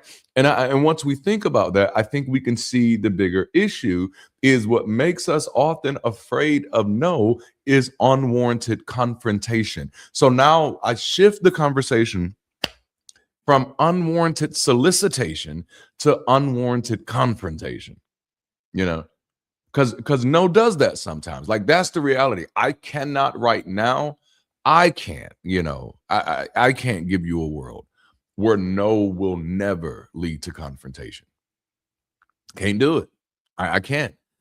But that is the fear, is that the no, instead of being seen as clarification, instead of being received and respected as clarification of my standing in this party, you know what I'm saying? It becomes an invite to greater confrontation, which to me is further violation. If there was a no for the original request, then to escalate it to confrontation is further violation. It's like, damn, you really can't respect no, huh? But we do have a culture where no is often seen as a negative judgment against the other person. And in a society where we've created this romantic fragility, where the most terrifying thing for some men in the United States is to be rejected by a stranger. Talk about mommy issues, right? Like your biggest fear, like you can't handle being rejected by somebody you just met 15 seconds ago. That's not healthy. And that's a part of that romantic fragility. Well, sure, of course they were supposed to like me. I was nice at the bar. I had really good game. And it's like, none of that means nothing. That's a whole individual over there. There's no hocus pocus there's no open sesame that just makes legs open for you. And if there was, that would be called rape. I'm sorry. I'm just making it clear. So, okay, no, but I love it. I love it. Think about how people treat their kids. Oh, can't even have their no's be respected. So you grow up learning no causes problems. Thank you, Brittany, for highlighting that. Okay, because that's not even something that I was thinking about. But yeah, so this is how far back this discomfort with no. Have you ever? I should have made this a poll question. Like, how many of you were able to say no to your parents? How many of you were able to say no to adults, period? All right. Authority in this society comes with the benefit of not having to be told no. It sometimes get couched in language like respect your elders, and it's like, oh no, you don't say no to them. Oh man. So no, that fear of saying no, it's that confrontation, man. This is so good. I hope I can get to the next poll. All right. I just keep thinking of Twilight, and don't get me wrong, I love Twilight, but I recognize it's toxic as hell. Super toxic. Let me tell you the number one reason Twilight is toxic. I'm going to tell you the number one reason Twilight is toxic. Vampires don't glitter, okay? No, that's wrong. I'll die on that hill. That was the end. Done. He's not a vampire. I don't know what these people are. Why are they sparkling? I watched Interview with the Vampire. Brad Pitt didn't sparkle. Tom Cruise didn't sparkle. Antonio Banderas did not sparkle. Kirsten Dunst did not sparkle. She turned to ashes, but she did not sparkle. Vampires, I repeat, do not sparkle. Okay? They are not glitter fairies. That felt a little bigoted. I don't want to call them glitter fairies. That just feels wrong. That just feels wrong. I felt it when I said it. I felt it. I heard it. I heard it. Okay. But no, sorry for the Twilight tangent. sorry for the Twilight tangent. I'm always paying attention because I don't tolerate that. Come on now, in the air I breathe. That's beautiful. I won't allow for violations of consent in a space I'm in also. Just won't. Non-negotiable. We need more people like that in the world. It can be extremely unsafe to say no or to talk to the person in general. Wow. You know, like, and it can be, right? It can be. That's the real thing. There are people who said no and got choked. I'm not talking about a specific incident. That's just happened in real life. That's happened. There are people who said no and didn't get to see tomorrow.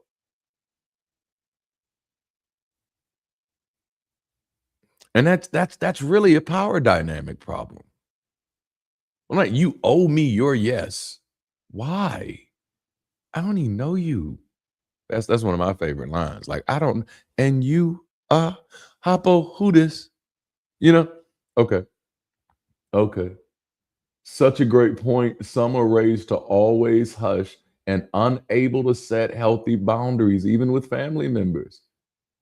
After a no, it's body shaming. Alan, I've seen that. Movies and music really shape how you expect love to be seen and how you expect to experience a broken heart. Yes. Don't you get me started on Tyler Perry. Oh, man, stop idolizing the rich, for sure. Vampire Diaries for relationship advice.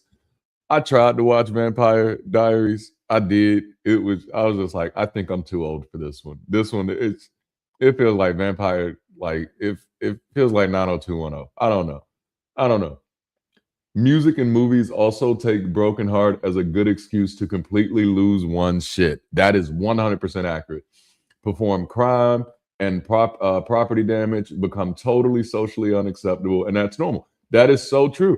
Well, you know, he broke her heart, so she shot him, and like that's why you can't play with people's hearts. And it's just like, wow, that's how we just gonna toe that line? Okay, all right. I agree, Shy.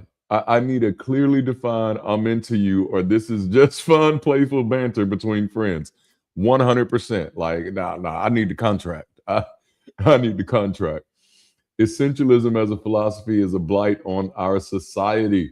Durante Tyler Perry movies as a whole discussion, it is a whole discussion itself. His movies always telling women to go to church and pray about it, and so many more problematic issues. Yes. Dang, I didn't realize how active this chat got. Dang. Okay, shoot. I'm not going to be able to catch up with all of this, y'all. Talking about infantilizing women. Ever hear about the baby voice that's so common in churches? That's wow, JW Mormon circles where women speak in high, soft, kid-like voices to be feminine. Man. Rejection is a very uncomfortable feeling. It is. Say no to Black parents. Okay. Dang it, I didn't realize y'all it went this hard. Or maybe I had went that long. Okay, so let's get to our next poll question. Let's get to the next one. Let me stop this one because I want to get y'all out of here on time. Next poll question is, I'm going to start and I'm going to show. All right. And I actually need to get back to my notes. All right. So the first one was someone keeps commenting on other looks. This one, a leader sends flirtatious messages to members without a mutual relationship.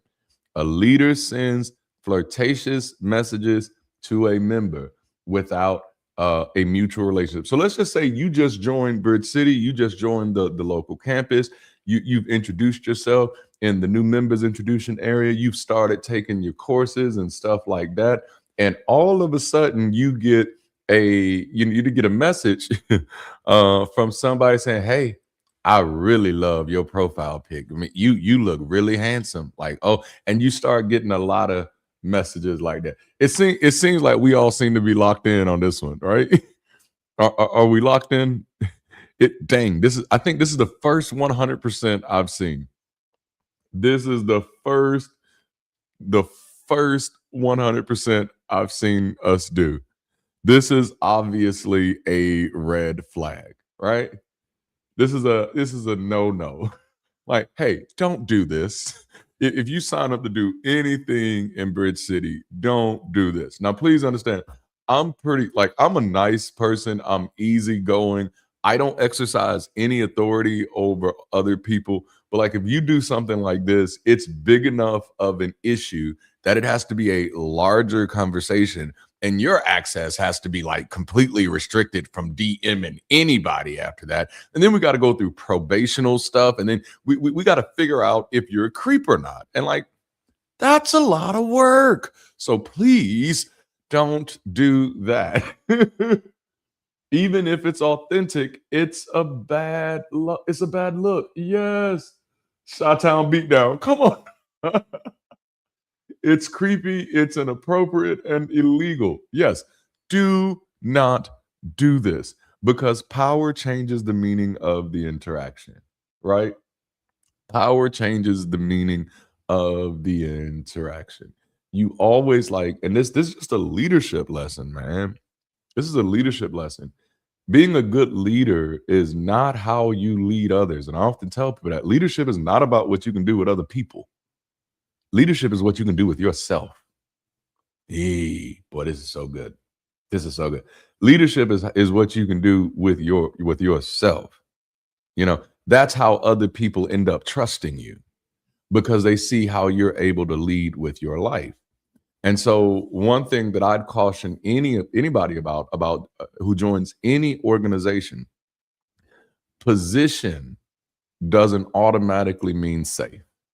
You know, people are able to get in all types of roles. People are able to get into all type of positions. Never let somebody's role give you borrowed certainty for their character. And this is why I'm a firm believer that you don't know anyone until you know them. If you don't actually know them, you do not know them. We got one person with a green flag. I feel like y'all being funny. I feel like y'all being funny. But no, you don't actually know them. So as a leader, I'd encourage you in all contexts to be aware of how your power dynamic in any situation impacts the interaction, you know? And again, it's also like in colleges, universities have dealt with these issues for a long time of finding different ways to understand what those power dynamics are and like what's not acceptable. But like this is a red flag because you have no outside relationship with this person. And that's the thing. If you got outside relationship with this person, why are you DMing them on the global campus? Don't do that. Okay, sorry. Yep, exactly. Sliding into a DM from a position of leadership is all around a bad setup. Yep. So just slide into the DMs, but yeah, just slide. Hey, I saw you were good looking. Like that's not a good sign. Like that's not even a good judgment call for you. You saw somebody's picture and now you ready to risk it all. Like I'm concerned about you at that moment. Like, is this how you make your decisions? This is how you you just see a picture and you'd go directly for the DMs. Are you 16? Is that what's going on here? I'm sorry. Oh, you know what? What about a member sliding into the leadership's DMs? That is dang. And that's such a fair question. That's such a fair question. And that is one that I am ill-equipped to answer. Like, damn, because I can see it. Yeah. But a member slips into your DM first, and you the leader, and it's like, oh, this fair game now. Like they came to me. Like, nah, it's still like I think I would probably we're gonna have to bring out get all of our college professors to talk about how you handle stuff like that. That is so good. Position gives the opposite of safe. Unless they got their position by involuntarily appointment, they chose position that gives them power. And that state, come on, yeah. And that says be cautious when interacting with them. Absolutely. Absolutely. Yellow flag. That's funny. Oh, man. No. Oh, no, that was me. I said, missed the part was about a leader. Okay. Okay. Man. Yeah. So I think we pretty much agree. Like, this one is definitely a red flag. And the thing about this one, and remember, I opened this up saying, hey, red flag doesn't mean you know everything about somebody's character. It doesn't mean you know everything about somebody's intention. It doesn't even, like, a person could have done this with the honest of intentions. A person could easily say, oh my goodness, she was beautiful. And I read her intro and she said she was single and looking. So I just wanted to be the first person to shoot my shot. And it's just like, you just got to remember, since you're a leader here, you don't get to shoot that particular shot. That's not what you signed up to do. You didn't sign up to shoot your shots. You know, let me stop. Oh man. And that was funny because that one's making me think about a lot of things, but that's a part of what led to this conversation series in the first place, is that if we're going to build a community that is sexually safe, and if we're going to build a community that is sexually open, then we have to figure out what safety and openness actually looks like. And this isn't a new wrestle. Organizations have been wrestling with this for a long time. But the only difference is most of those wrestles was based on religious superstition as opposed to humanity, you know? Oh, yes. It's probably still inappropriate if it's the other way around. It's still a bad look. The optics of the situation are affected by the power dynamics either way. Absolutely. Absolutely. All right. Are y'all ready for the next one? Let's go. All right. I keep clicking the wrong thing to get here. All right. So we're going to stop this one. Beautiful. And next poll, I'm putting it up. I'm showing it. Someone calls others prudish after being asked not to direct sexual jokes at them. Is this a green flag? Is this a yellow flag? Is this a red flag? Or is this complicated? So the situation is, someone is telling sexual jokes and they're directed at one person, and the person asks, hey, you know, I get why you think it's funny, but can you not direct those jokes at me? And the person responds with something along the lines of, why are you being so prudish? You know, you're such a prude. You just still trapped in purity culture. I thought you were more enlightened than that. What kind of flag are y'all calling for this one? I am curious to know. I am curious to know. Let me see how this board is changing. All right. All right. So we have some thoughts. We have some thoughts. Okay. Crossing an explicit barrier is always a red flag. Yep. I see 3. Yep. Yep. So red flags are winning. There is a yellow flag in there, and there is it's complicated. So I do want to hear from my yellow flags and my it's complicated. Talk to us. Let us know. Elaine, the investor, she's like, red flag, red flag, red flag. That's damn near 6 flags, right? You know, this is a red. So like, a person just says, like, look, don't, can you not direct the jokes at me? And the person responds to the person, well, you just being prudish, ain't you? Ain't you just being stuck up? You know, which I don't know if the person is going that far to say any of that. This is a hypothetical. You can take the person whichever way you like to take them. But in my mind, like, they're like, oh, look at you. Oh, prudish self. I had a coworker who was openly talking about their sexual relationships, and I was labeled as a prude. I just said it wasn't the time and could be seen as sexual harassing multiple coworkers. Yep. A joke is only a proper joke when everyone's laughing. If you tell someone a prude because they're uncomfortable with you sexualizing them and you don't like it, it's not a joke, it's bullying. Yeah. I just think there are situations where people are being a bit too prudish, and it's not to say that I'm going to keep pestering them with sexual jokes, but I don't think there's necessarily something wrong with saying someone is being prudish, even if it stops after that. Okay, now that's That's fair. And this is what I love about these conversations. That's the nuance. So what if the person says, okay, you know what? Oh, that person's approved, and they just leave it alone. And they go off from that. So yeah, I could see that being yellow flag. I could see that being complicated. I could see that. I like that. I like that. It depends on the situation, the context a little bit as well. And there's that thing again that everybody isn't the same. We don't all respond the same way. There are certain things that people can say to me that would absolutely hurt my feelings, and then yet you say them to somebody else and it would not bother them at all. And then there are certain things you could say to me that just would not bother me at all, and yet if you said it to someone else, it ruined their day for like 6 weeks or so. And that's the reality of our complexity. It depends on if prudish is dismissive or a critique. That's so good. I said yellow because people get defensive and say shit when told to stop. If they continue to make the jokes, then it's definitely red. If they say you're prude but stop, it's yellow. I like that. Actually can be predatory in a space like this too. If we are being open and the wrong person comes to seek out people and then try and shame you for not being as open as they saw you before, that is absolutely good. The word prude has its place. It's our opinion that its place is not in direct response to someone stated discomfort. Yeah. In a professional setting, it's unprofessional to say someone else is prudish. Yes. I love this conversation. I love this conversation. And so, do you see how do you see how the diversity of answers are flowing through here?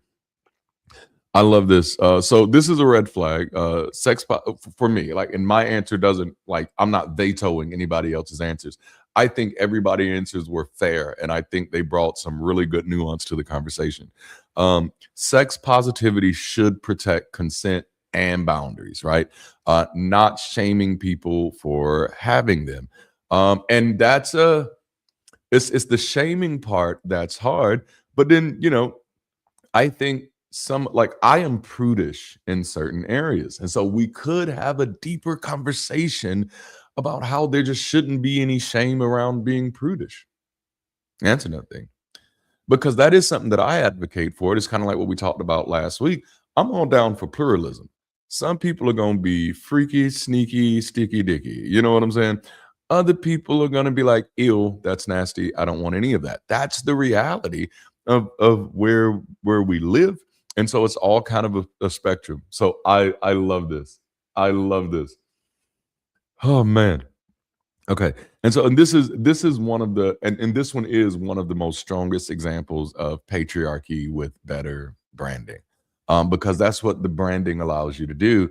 It allows you to label a behavior or to label a result or to label a reaction or a response as something that is not accepted within society.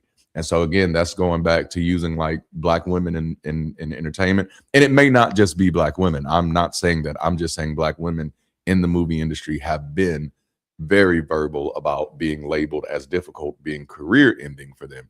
But like, we use those type of labels. The moment I can find a label to you that the moment I can apply a label to you that I know society rejects, then I get to win temporarily in the narrative of your story. And that's unfortunate because it works always. All right, so we got another one. We got another one. I'm gonna stop this one. I'm gonna hide this one, and then I'm gonna go down to the next one. I'm gonna start it and I'm gonna show it. And it's starting. It's starting. Check your engines. Someone keeps buying drinks for a person they like while becoming more physically affectionate. I could not fit the word physically in here because of the character limit, but that's what this one is about. Maybe we're at a community event, maybe there's an open bar, and somebody keeps buying drinks for a person that they obviously like. And as more drinks get tilted their way, the person becomes more physically, visibly affectionate with the person that they are buying drinks for at this community event. Is this a green flag, community? What say you? Is this a yellow flag? Is this a red flag or is this a Rick flag? That's a DC joke. I couldn't resist. It's complicated as the last one, which Rick flag is kind of complicated when you think about it. All right. Oh, we got an actual 4. Okay. We got 3. Is Bill Cosby the someone? Oh my goodness. Okay, look. Oh yeah. I'm loving this one. So this one, we got a little bit more movement across the board, and I like seeing that. As a person who loves sociology, these type of responses mirror much more of what I understand about the world, and that is we are a very contextual species. Because you see, we have some people who are like, nah, that's a yellow flag, and then others are like, hell, bro, that's a red flag. That is habanero red, okay? Habanero jalapeno, hell yeah, that's red. And then this is one of the first ones where we have a good amount of people who are like, in all seriousness, this is the word I'm looking for. In all seriousness, this is complicated. This one is a little complicated. So let's see what we have. Maybe they want free drinks. I love that. Needs more context. I think that's the key, right? We don't know their relationship or pre-established relationship. Further observation necessary for a proper answer. Needs way more context. It's behavior to keep on observation. Big red flag because of what drinks and alcohol does. Okay, that's a fair one. This very much depends on the person receiving the drinks. I can definitely see that. Keeps on observing. Same page as Ashley on this one. We don't have the necessary information yet, but it's a green flag for me because I love drinks, and you're going to be mad when I turn into the Hulk, which is why I don't drink like that no more. Oh, snap.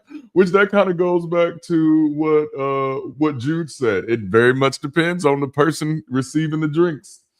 Because I'm going to tell you something. I do know some sisters that will drink you under the table. We are behavioral shapeshifters. It's how we got to each other, each corner of the globe. Of course, we are context dependent. Absolutely. Lowering my defenses with alcohol can possibly be a boundary issue. Come on. I feel like I so like free drinks though. This is too good, y'all. This is too good. I don't start drinking unless I am comfortable with how I will act when drunk. That's such a good rule to live by. I know I'm very funny when I drink. Y'all do know y'all can say no to the drinks. You can say no, you know. Unless it is Bill Cosby giving you the drinks. I think your no might go out with the Quaaludes. I don't know how they work. Let me stop. Actually, I did know about Quaaludes, not because of Bill Cosby, not because of personal experience. I knew about Quaaludes because I watched the movie The Wolf of Wall Street, which I thought was incredibly done. I know it has nothing to do with Bill Cosby, but Quaaludes were in it. So that's an intersection. That's an intersection. It works. If I'm consistently accepting drinks, I'm likely interested. If I say no, then cut it out. That's such a good point. That's such a good point. Well, I don't want to be rude to say no to free drinks. Yeah, I'm gonna be honest with you. I'm probably never saying no to free drinks. Hello, you're probably gonna get me. Actually, I could tell you this story. I can tell you the story. This was like maybe 12, 13 years ago. Man, dang, I'm old. And I was sitting out with someone who was my former assistant. This is around the time that I was deconstructing. And I was at his apartment. He had got locked out of his apartment. And so he was just sitting outside, and I was sitting outside with him. And we just sitting outside, smoking cigarettes and smoking weed, just sitting outside, just chilling, just talking about the good old times and stuff. And so we're sitting out there, and this lady, she drives by in a truck, and like she's driving over the land that's not the parking lot. And I'm like, what has she got going on?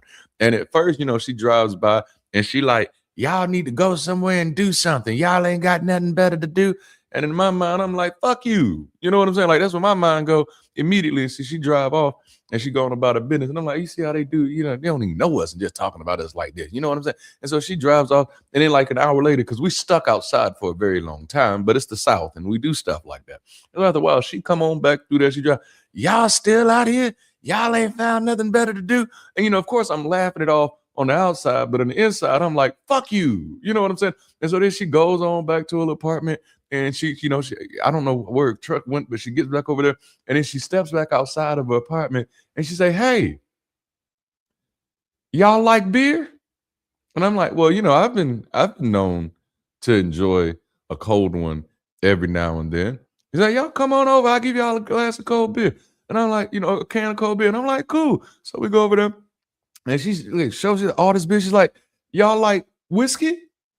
And I'm like, well, listen, I'm not one to brag, but I am a connoisseur of drinking strong spirits. And then she was like, I also have some moonshine. And I'm like, good googly moogly, we've hit the jackpot. And then so she's showing us all this stuff, and she's, you know, pouring us up the drinks, and then she's giving us a little to go bags for when we get ready to go.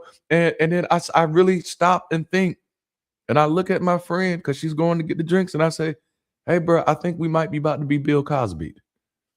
I think that's what's about to be. I think that's what's about to happen here. But interestingly enough, she wasn't trying to Bill Cosby us. Not at all. She was just a sweet old lady that saw two, you know, young men outside in the hot sun and said, here, let me give y'all some alcohol to drive your blood pressure up sitting out here in the hot sun. I guess that's how that went. Okay, so I'm back. Let me look at these comments. I like that this one was split so much. Only chocolate cake, man. A burger won't do it. That is too fun. Yeah, she was not successful. Yeah, like I am definitely the kid that could have been easily kidnapped. Like it would have been too easy. Hell, I am the adult that could be easily kidnapped. You want to kidnap me, pull up in a van and say, hey, we got some moonshine. I'm in there. I'm a country bumpkin. I don't know what to tell you, bro. Like I'm from the South. I'm you know, let me stop. The casserole war. What did I miss? Yeah, I'm not turning down no snacks at the bar. I agree, y'all. I so agree. I drank more as a believer than I do now as a non-believer. It tells you how much I thought God was watching. Man. Oh, man. Zernu said, I don't drink, but free slices of chocolate cake might get access to me that had been otherwise non-existent. Oh, my goodness. I would have been a Navy man in the 1800s. Oh, this is too much. Please do. I have to know about the casserole wars. Okay. All right. So let me see. Because we got to get up out of here, y'all. Like, dang, I didn't expect this to be this good. I mean, I kind of did. But like, nah, this has been great. So let's get these next two questions out the way, and then I'm gonna let y'all go. And of course, like, I'm not holding y'all. If you need to go, you can go. So let's move on to this next one. I'm gonna stop this poll. I'm gonna hide this poll, and I'm gonna start this one, and I'm gonna show it. And this one is, someone asked directly if flirting is welcome or if things should stay friendly. Is this one a green flag? Is it a yellow flag? Is it a vibrant red, crimson flag? Or is it complicated? Someone asked directly if flirting is welcome or if things should stay friendly. They just ask, you know. They're not slapping anybody on the cheeks. They're just asking, hey, is flirting welcome here, or should we keep this friendly? I actually like that question. So I'm curious, where are y'all landing with this one? Is it green? Look at there. Y'all are so progressive, just so forward thinking. But no, this one is pretty much cut and dry, right?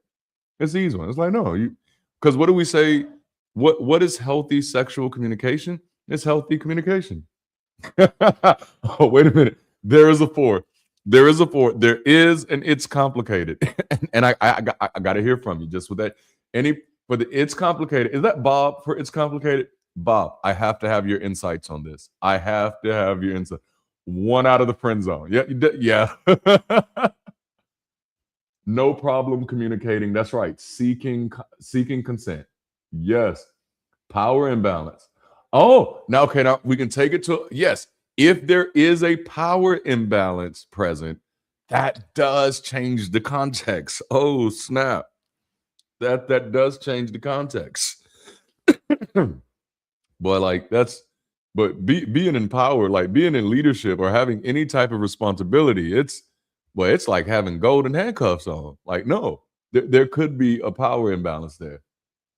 And it's possible to ask in a way that's creepy, but as a general rule, direct communication is a great idea. So true. So true. This is good. This is good. All right, so we seem to be pretty straight across the board on this one. All right, so let's move to the next one. Da-da-da. See, I like green flags. We haven't gotten a lot of green flags in this one. And we're going to be playing with these scenarios again on the 5th Sunday. So be on the lookout for that. All right. So here's another one. Am I showing it? I am. Someone says you led me on after flirting doesn't become romantic or sexual.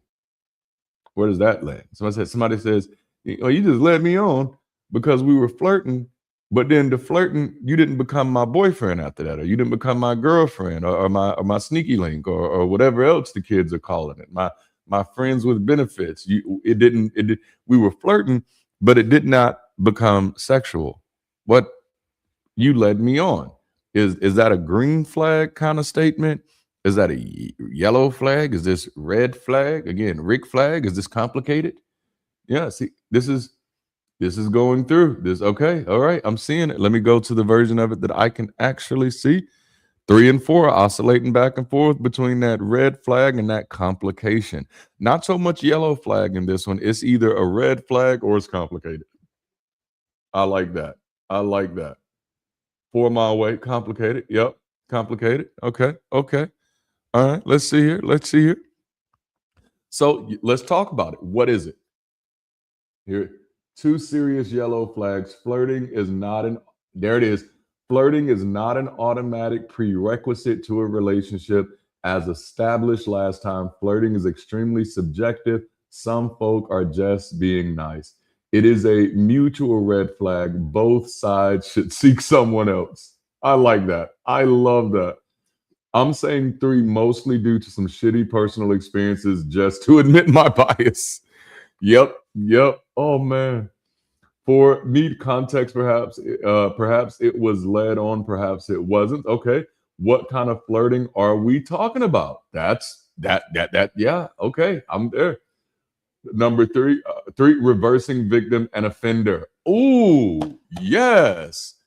That's a whole thing right there. Like there's so much to unpack in the reversing victim and offender. Cool, that feels good. I like that. I feel like it's not uncommon for some people to use flirting to get other things. So I just think you can get so complicated. It can get so complicated so fast. That is so true. I've learned that some flirting is just for fun for some people with no intention behind it. It doesn't mean that they are leading someone on, but it does mean communication isn't clear and bilateral. And what have we been kind of talking about as a theme in this conversation? Like, what does it take to have healthy sexual communication? Is that there actually have to be healthy communication. Like, what do you think of catfishing or pig butcher scams? They use flirting as a weapon. Yeah, like I think, like, I don't know if you can ask me my opinion on catfish, because I feel like it's going to be more comical than substantive. Because I'm just going to think about the show. I'm thinking about the show, and I am so arrogant that I think I could never be catfished. Like I just think like I could never be catfished. So I'm biased there. I only flirt with my preacher. Oh man. Yellow flag, because culture as a whole can misinform people. Yeah, and complicate shit. We need more education and communication around acceptable social norms and communication. Yes. Ashley, you really didn't know there's a show called Catfished? You're playing with me. You are kidding me. I'm almost tempted to make you get in the studio so we can talk about this, because that's wild to me. Like I've met people who have used flirting as some sort of self-esteem booster. That's right. And see, now this takes us back to that preemptive assumption that if you come from a world where flirting always means sex, you can't even imagine a world where flirting just means fun for some people. And that kind of takes us back to Shai's point about the importance here is really education and conversations. But it's so funny that the sex conversation, when we talk about sex ed, the sex conversation often just gets reduced to condoms and babies. And it's like there is so much more complexity to this than just STDs and little babies. There's so much more going on here. Oh, I'm terrified now. Y'all are too funny. You're funny. All right. So I would say this is a red flag, but I do agree that that it also could be complicated. Enjoying attention is not a contract. That's probably the strongest thing I can say there. Flirting is not consent. Like interests can change. Someone could be absolutely consenting for the flirting arrangement, but not be consenting for stage 2 or how you presume that. That's why the best advice that I can typically give, and please don't take any advice from me, but it's just the language that I'm using when I say it, is consent is something that has to be there like along the way. You have to let's update the consent just to make sure. I know we just got started 5 minutes ago, but is this still okay? I'm being a little facetious and tongue in cheek with it, but I hope y'all understand. But nobody owes escalation because they were friendly or playful. And that's just a whole new worldview, is that no, me playing with you doesn't mean I'm gonna play house with you, and that's, again, it goes to communication. Now, if you're that type of person where flirting only leads to one place, then I don't think there's anything wrong with you becoming the type of person to make that clear, because then you may need to be the person to bow out of the flirting game. You hey, if I'm flirting, I'm gonna be expecting something on the other end. So I just need to know right now, is that a territory you're interested in engaging in? And that person can say no, and you can say, okay, cool, then I'm gonna politely decline from flirting any further then, because I don't want to get the signals mixed up. I think it's okay to do that.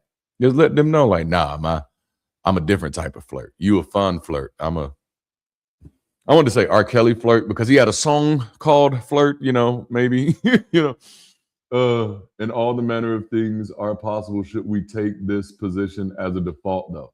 It is possible. Like sex itself, check in with the other repeatedly and be prepared to cool it if there is no enthusiastic consent. Yes, it really is that way. It's a check-in. And it sounds so foreign to us, but that's how conversation works. That's how communication works. We have to keep at it. We have to keep talking to each other. We have to keep getting not only that consent, but that consideration. You know what I'm saying? Dang, this is good. All right. And I think we have one more poll. We actually have two more, but I can't get through all of these because we're already 2 hours in. So I'm only going to do one more poll. One more poll. Stop. Hide. Shut them down doing suicides. That's not how it goes, but I had to do it. It was too tempting. All right. So someone claims censorship. No, that's not the one I wanted to go to. We're not going to do that. We're not going to do that. Okay. We'll do this one. Here we go. Someone asks a person out, accepts no respectfully, and does not bring it up again. Is this a green flag?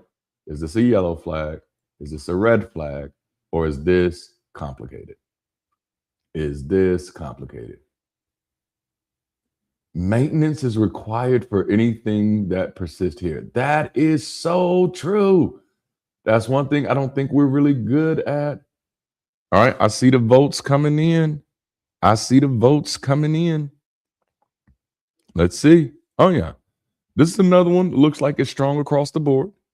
And I love seeing them strong across the board. This is a green flag. Why do you think this is a green flag? Why do you say this is a green flag? What makes this green for you? What makes this green for you?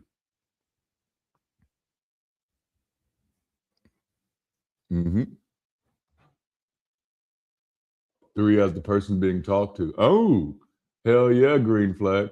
We can see how it could get complicated, but without further context, this is just someone respecting no. Yep. I think the more respectful someone can be with no, the safer I feel. The safer I feel. Man, sometimes being real cool with that no might flip that bad boy to a yes. You just don't understand. All right, so now I'm giving player advice. Forgive me, I'm not supposed to be giving player advice. Not supposed to be doing that. But no, a respectful no is beautiful. You know, I love something, let it go. Yes, it's respectful acceptance. Awkwardness is not predation. Misreading a signal is not automatically harmful, and that's why clarifying is such a good idea. The decisive factor is how the person responds to the no. And if a person hears the no and moves away and is just like, oh no, I'm sorry, thank you for letting me know, I totally respect that, then man, that's one hell of a green flag, you know. Respect can be really uplifting. It really can. It shows maturity, and maturity is attractive. It is. The last question, I'm not going to do it because I've already taken up too much of your time, but the last question was, and y'all can answer it in the chat if you want to, I won't put it on the screen, but if someone keeps touching another person even after they keep moving away, is that green flag? Is that yellow flag? Is that red flag? Or is that complicated? I'll be looking at your stuff in the chat as we go, as we close out today. A big point to kind of take away from today is that, predators often hide inside ambiguity. Predators are often shaped inside of ambiguity. I see the red flags already. That's crimson. The crimson red flag is the flags. That's a fist in the face. Come on, Elaine. Yes. Blood red flag. Oh, man. Come on now. Yes. And in conversations like these, and I think that's why we've sat in this for so long, is because it's helping us understand what we want our culture to look like as a community. That's what we're learning from each other, is how we view this space, So not every awkward sexual interaction is predatory. Not every misread signal is malicious, but predatory behavior often thrives in environments where people refuse to clarify boundaries, protect vulnerable people, or challenge charismatic people. Sexual liberation without boundaries doesn't produce freedom. It produces access for the most entitled people in the room. If your version of sex positivity makes people afraid to say no, uncomfortable saying stop, or embarrassed to name discomfort, that's not liberation. The difference between a sexually open space and sexually unsafe space is not whether sex is discussed. It's whether people are still free to say no, to slow down, to opt out, to name discomfort, and remain fully respected afterward. Because sexual liberation without boundaries does not create freedom. It creates access for the most entitled person in the room. And so these conversations become important because it helps us pick the roles we want to play, pick how we want to help, pick how we want to contribute to creating healthier cultures. How do we want to play a role in clarifying boundaries? How do we want to play a role in protecting vulnerable people? And how do we want to play a role in challenging charismatic people? And just real talk, as a community like ours, as a community that has real aspirations to build fast growing chapters and campuses everywhere that we can, it is best for us, wise for us, to get ahead of this conversation. It is probably not a good practice for us to think that we're just so good, we'll never have to worry about these issues. These issues will arise, and we will need to be prepared to handle them as humans. We'll need to be prepared to handle them with the same nuance that we were able to sit in today. But the key is not waiting for something to happen. The key is to start building the culture, the climate, and the conversation right now. And so I hope y'all have gotten something beautiful from this conversation today. Now I'm going to hand it over to our next steps. And of course, hopefully I get to see you back next weekend. And if I don't see you back next weekend, maybe I'll see you in the songwriting session that Jude is hosting this Tuesday. Check out the Global Campus. And hopefully we'll see you on the Global Campus because, hey, life is popping off there. We're not just connecting. We're not just building. Baby, we're trying to live better. All right, I love y'all. Now it's over to Jude for next steps. What an incredible session. Today, we're just scratching the surface of what it means to have brave, honest, non-judgmental conversations about sex, sexuality, intimacy, desire, shame, secrecy, consent, boundaries, and relational complexity beyond purity culture, patriarchal conditioning, religious guilt, pop culture distortion, and performative liberation. So I want to hear from you. What was your light bulb moment today? Drop it in the comments right now, or head over to the Commons on the Global Campus to keep the conversation going.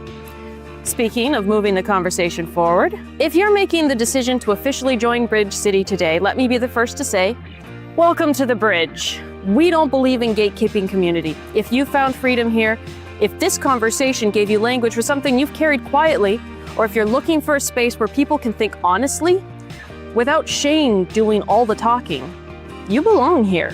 Your first step is to follow the link on the screen. That's your portal to the Global Campus where you can transition from spectator to builder. And one of the best ways to start is through our free new member onboarding course. We've made your pathway easy with brief learning tracks that break down our mission, our model, and how to navigate the campus. By the time you finish your next step,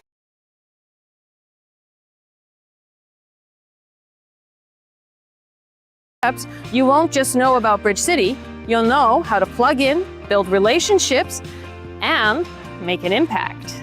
Joining gives you access to member spaces, community conversations, specialized circles, and resources designed to help you connect better, build better, and live better.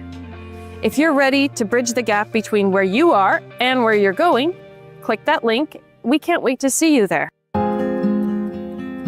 For the rest of us, if you value these weekly sessions and believe that post-religious community is worth building, let's create an opportunity for generosity. Your giving is about fueling the mission. It makes this space accessible, sustainable, and scalable. And right now, one of our major focuses is supporting local events that seed local community. Because conversations like this shouldn't only happen online. There are people in cities, campuses, living rooms, coffee shops, and community spaces who are searching for a place to think freely, heal honestly, and build relationships without religious shame or supernatural pressure. When you give, help us scale the bridge. You help us support watch parties, local meetups, community events, and real-world gatherings where people can move from isolation into association. We don't use guilt, we don't manipulate people into giving, and we don't promise supernatural rewards. We simply believe that if this mission matters, it deserves support. So whether it's weekly, monthly, or whenever you're able, your generosity helps us reach further, serve better, and build stronger. The link and QR code are on the screen. Thank you for making a statement of support today. You're helping this vision move from concept to community. And finally, of course, don't keep this to yourself. A bridge is only as effective as the places it goes. There are people right now searching for post-religious community. People who are trying to recover their bodies from shame. People who are trying to understand intimacy without purity culture. And people who are trying to build relationships without fear, secrecy, control, or inherited guilt. And some of them do not need another sermon. They need a safe, honest place to think. So, share the replay. It's got a pretty banger song. Invite someone to the Global Campus, where I run vocal workshops occasionally. Start a conversation, host a watch party. Let somebody know that life beyond religious superstition doesn't have to mean life without community. So let's reach the world together. Thank you for joining us this weekend for the NSFW series. This is not the easiest conversation to have, and that's exactly why it matters. Sex, sexuality, and relational complexity deserve more than silence, fear, jokes, judgment, or recycled purity culture. So I hope today gave you something to think about, something to question, something to name, and maybe even something to handle with more care. To our visitors, I hope this conversation gave you something to carry with you this week. Remember, The first time, you're a visitor. The second time, you're a guest. And the third time, you're as good as family. We can't wait to see you back here next weekend as we continue creating brave, honest, non-judgmental space for people moving beyond religious superstition toward human flourishing. To our members, don't let the conversation end here. Make sure to check the resource board where you can suggest movies for our monthly movie night, spotlight a charity, and even learn more about the teams making this community possible. There's so much happening behind the scenes to help us keep building better and living better together. And that's all for today, Bridge City. As you head out into your week, remember our core values: forward-thinking, people-centric, and life-affirming. Be forward-thinking enough to question inherited shame.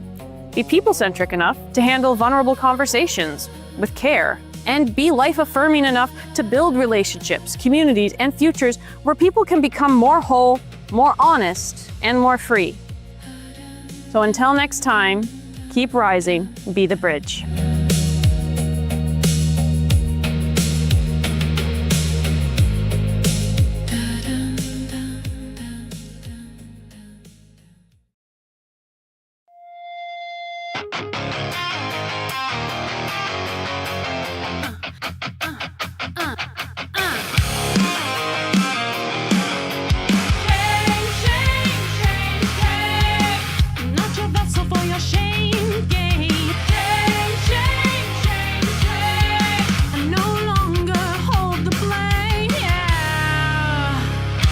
What's my name, fool?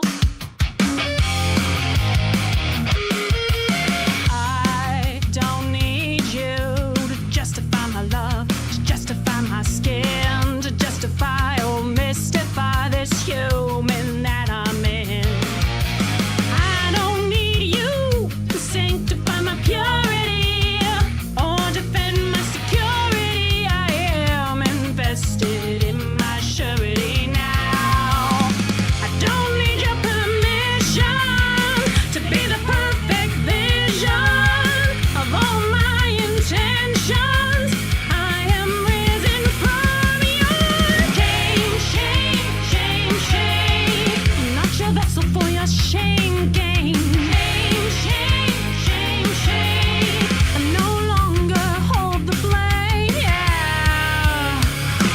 What's my name?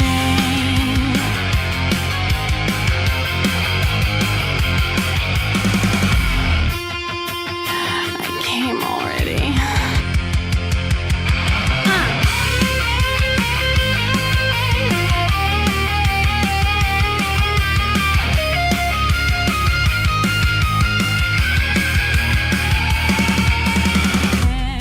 Can you see me now? Can you see me? Can you feel me now? Can you feel me? Can you hear me now? Can you see me now? What's my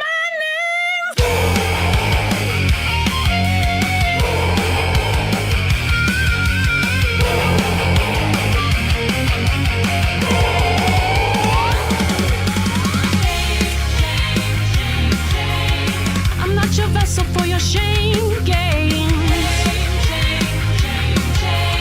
I no longer hold the blame, yeah. What's my name? I'm not your vessel for your same game. I no longer hold the blame. What's my name? I'm not a victim of yours. I'm not a target of yours. I'm not a vessel for your shame. What's my name?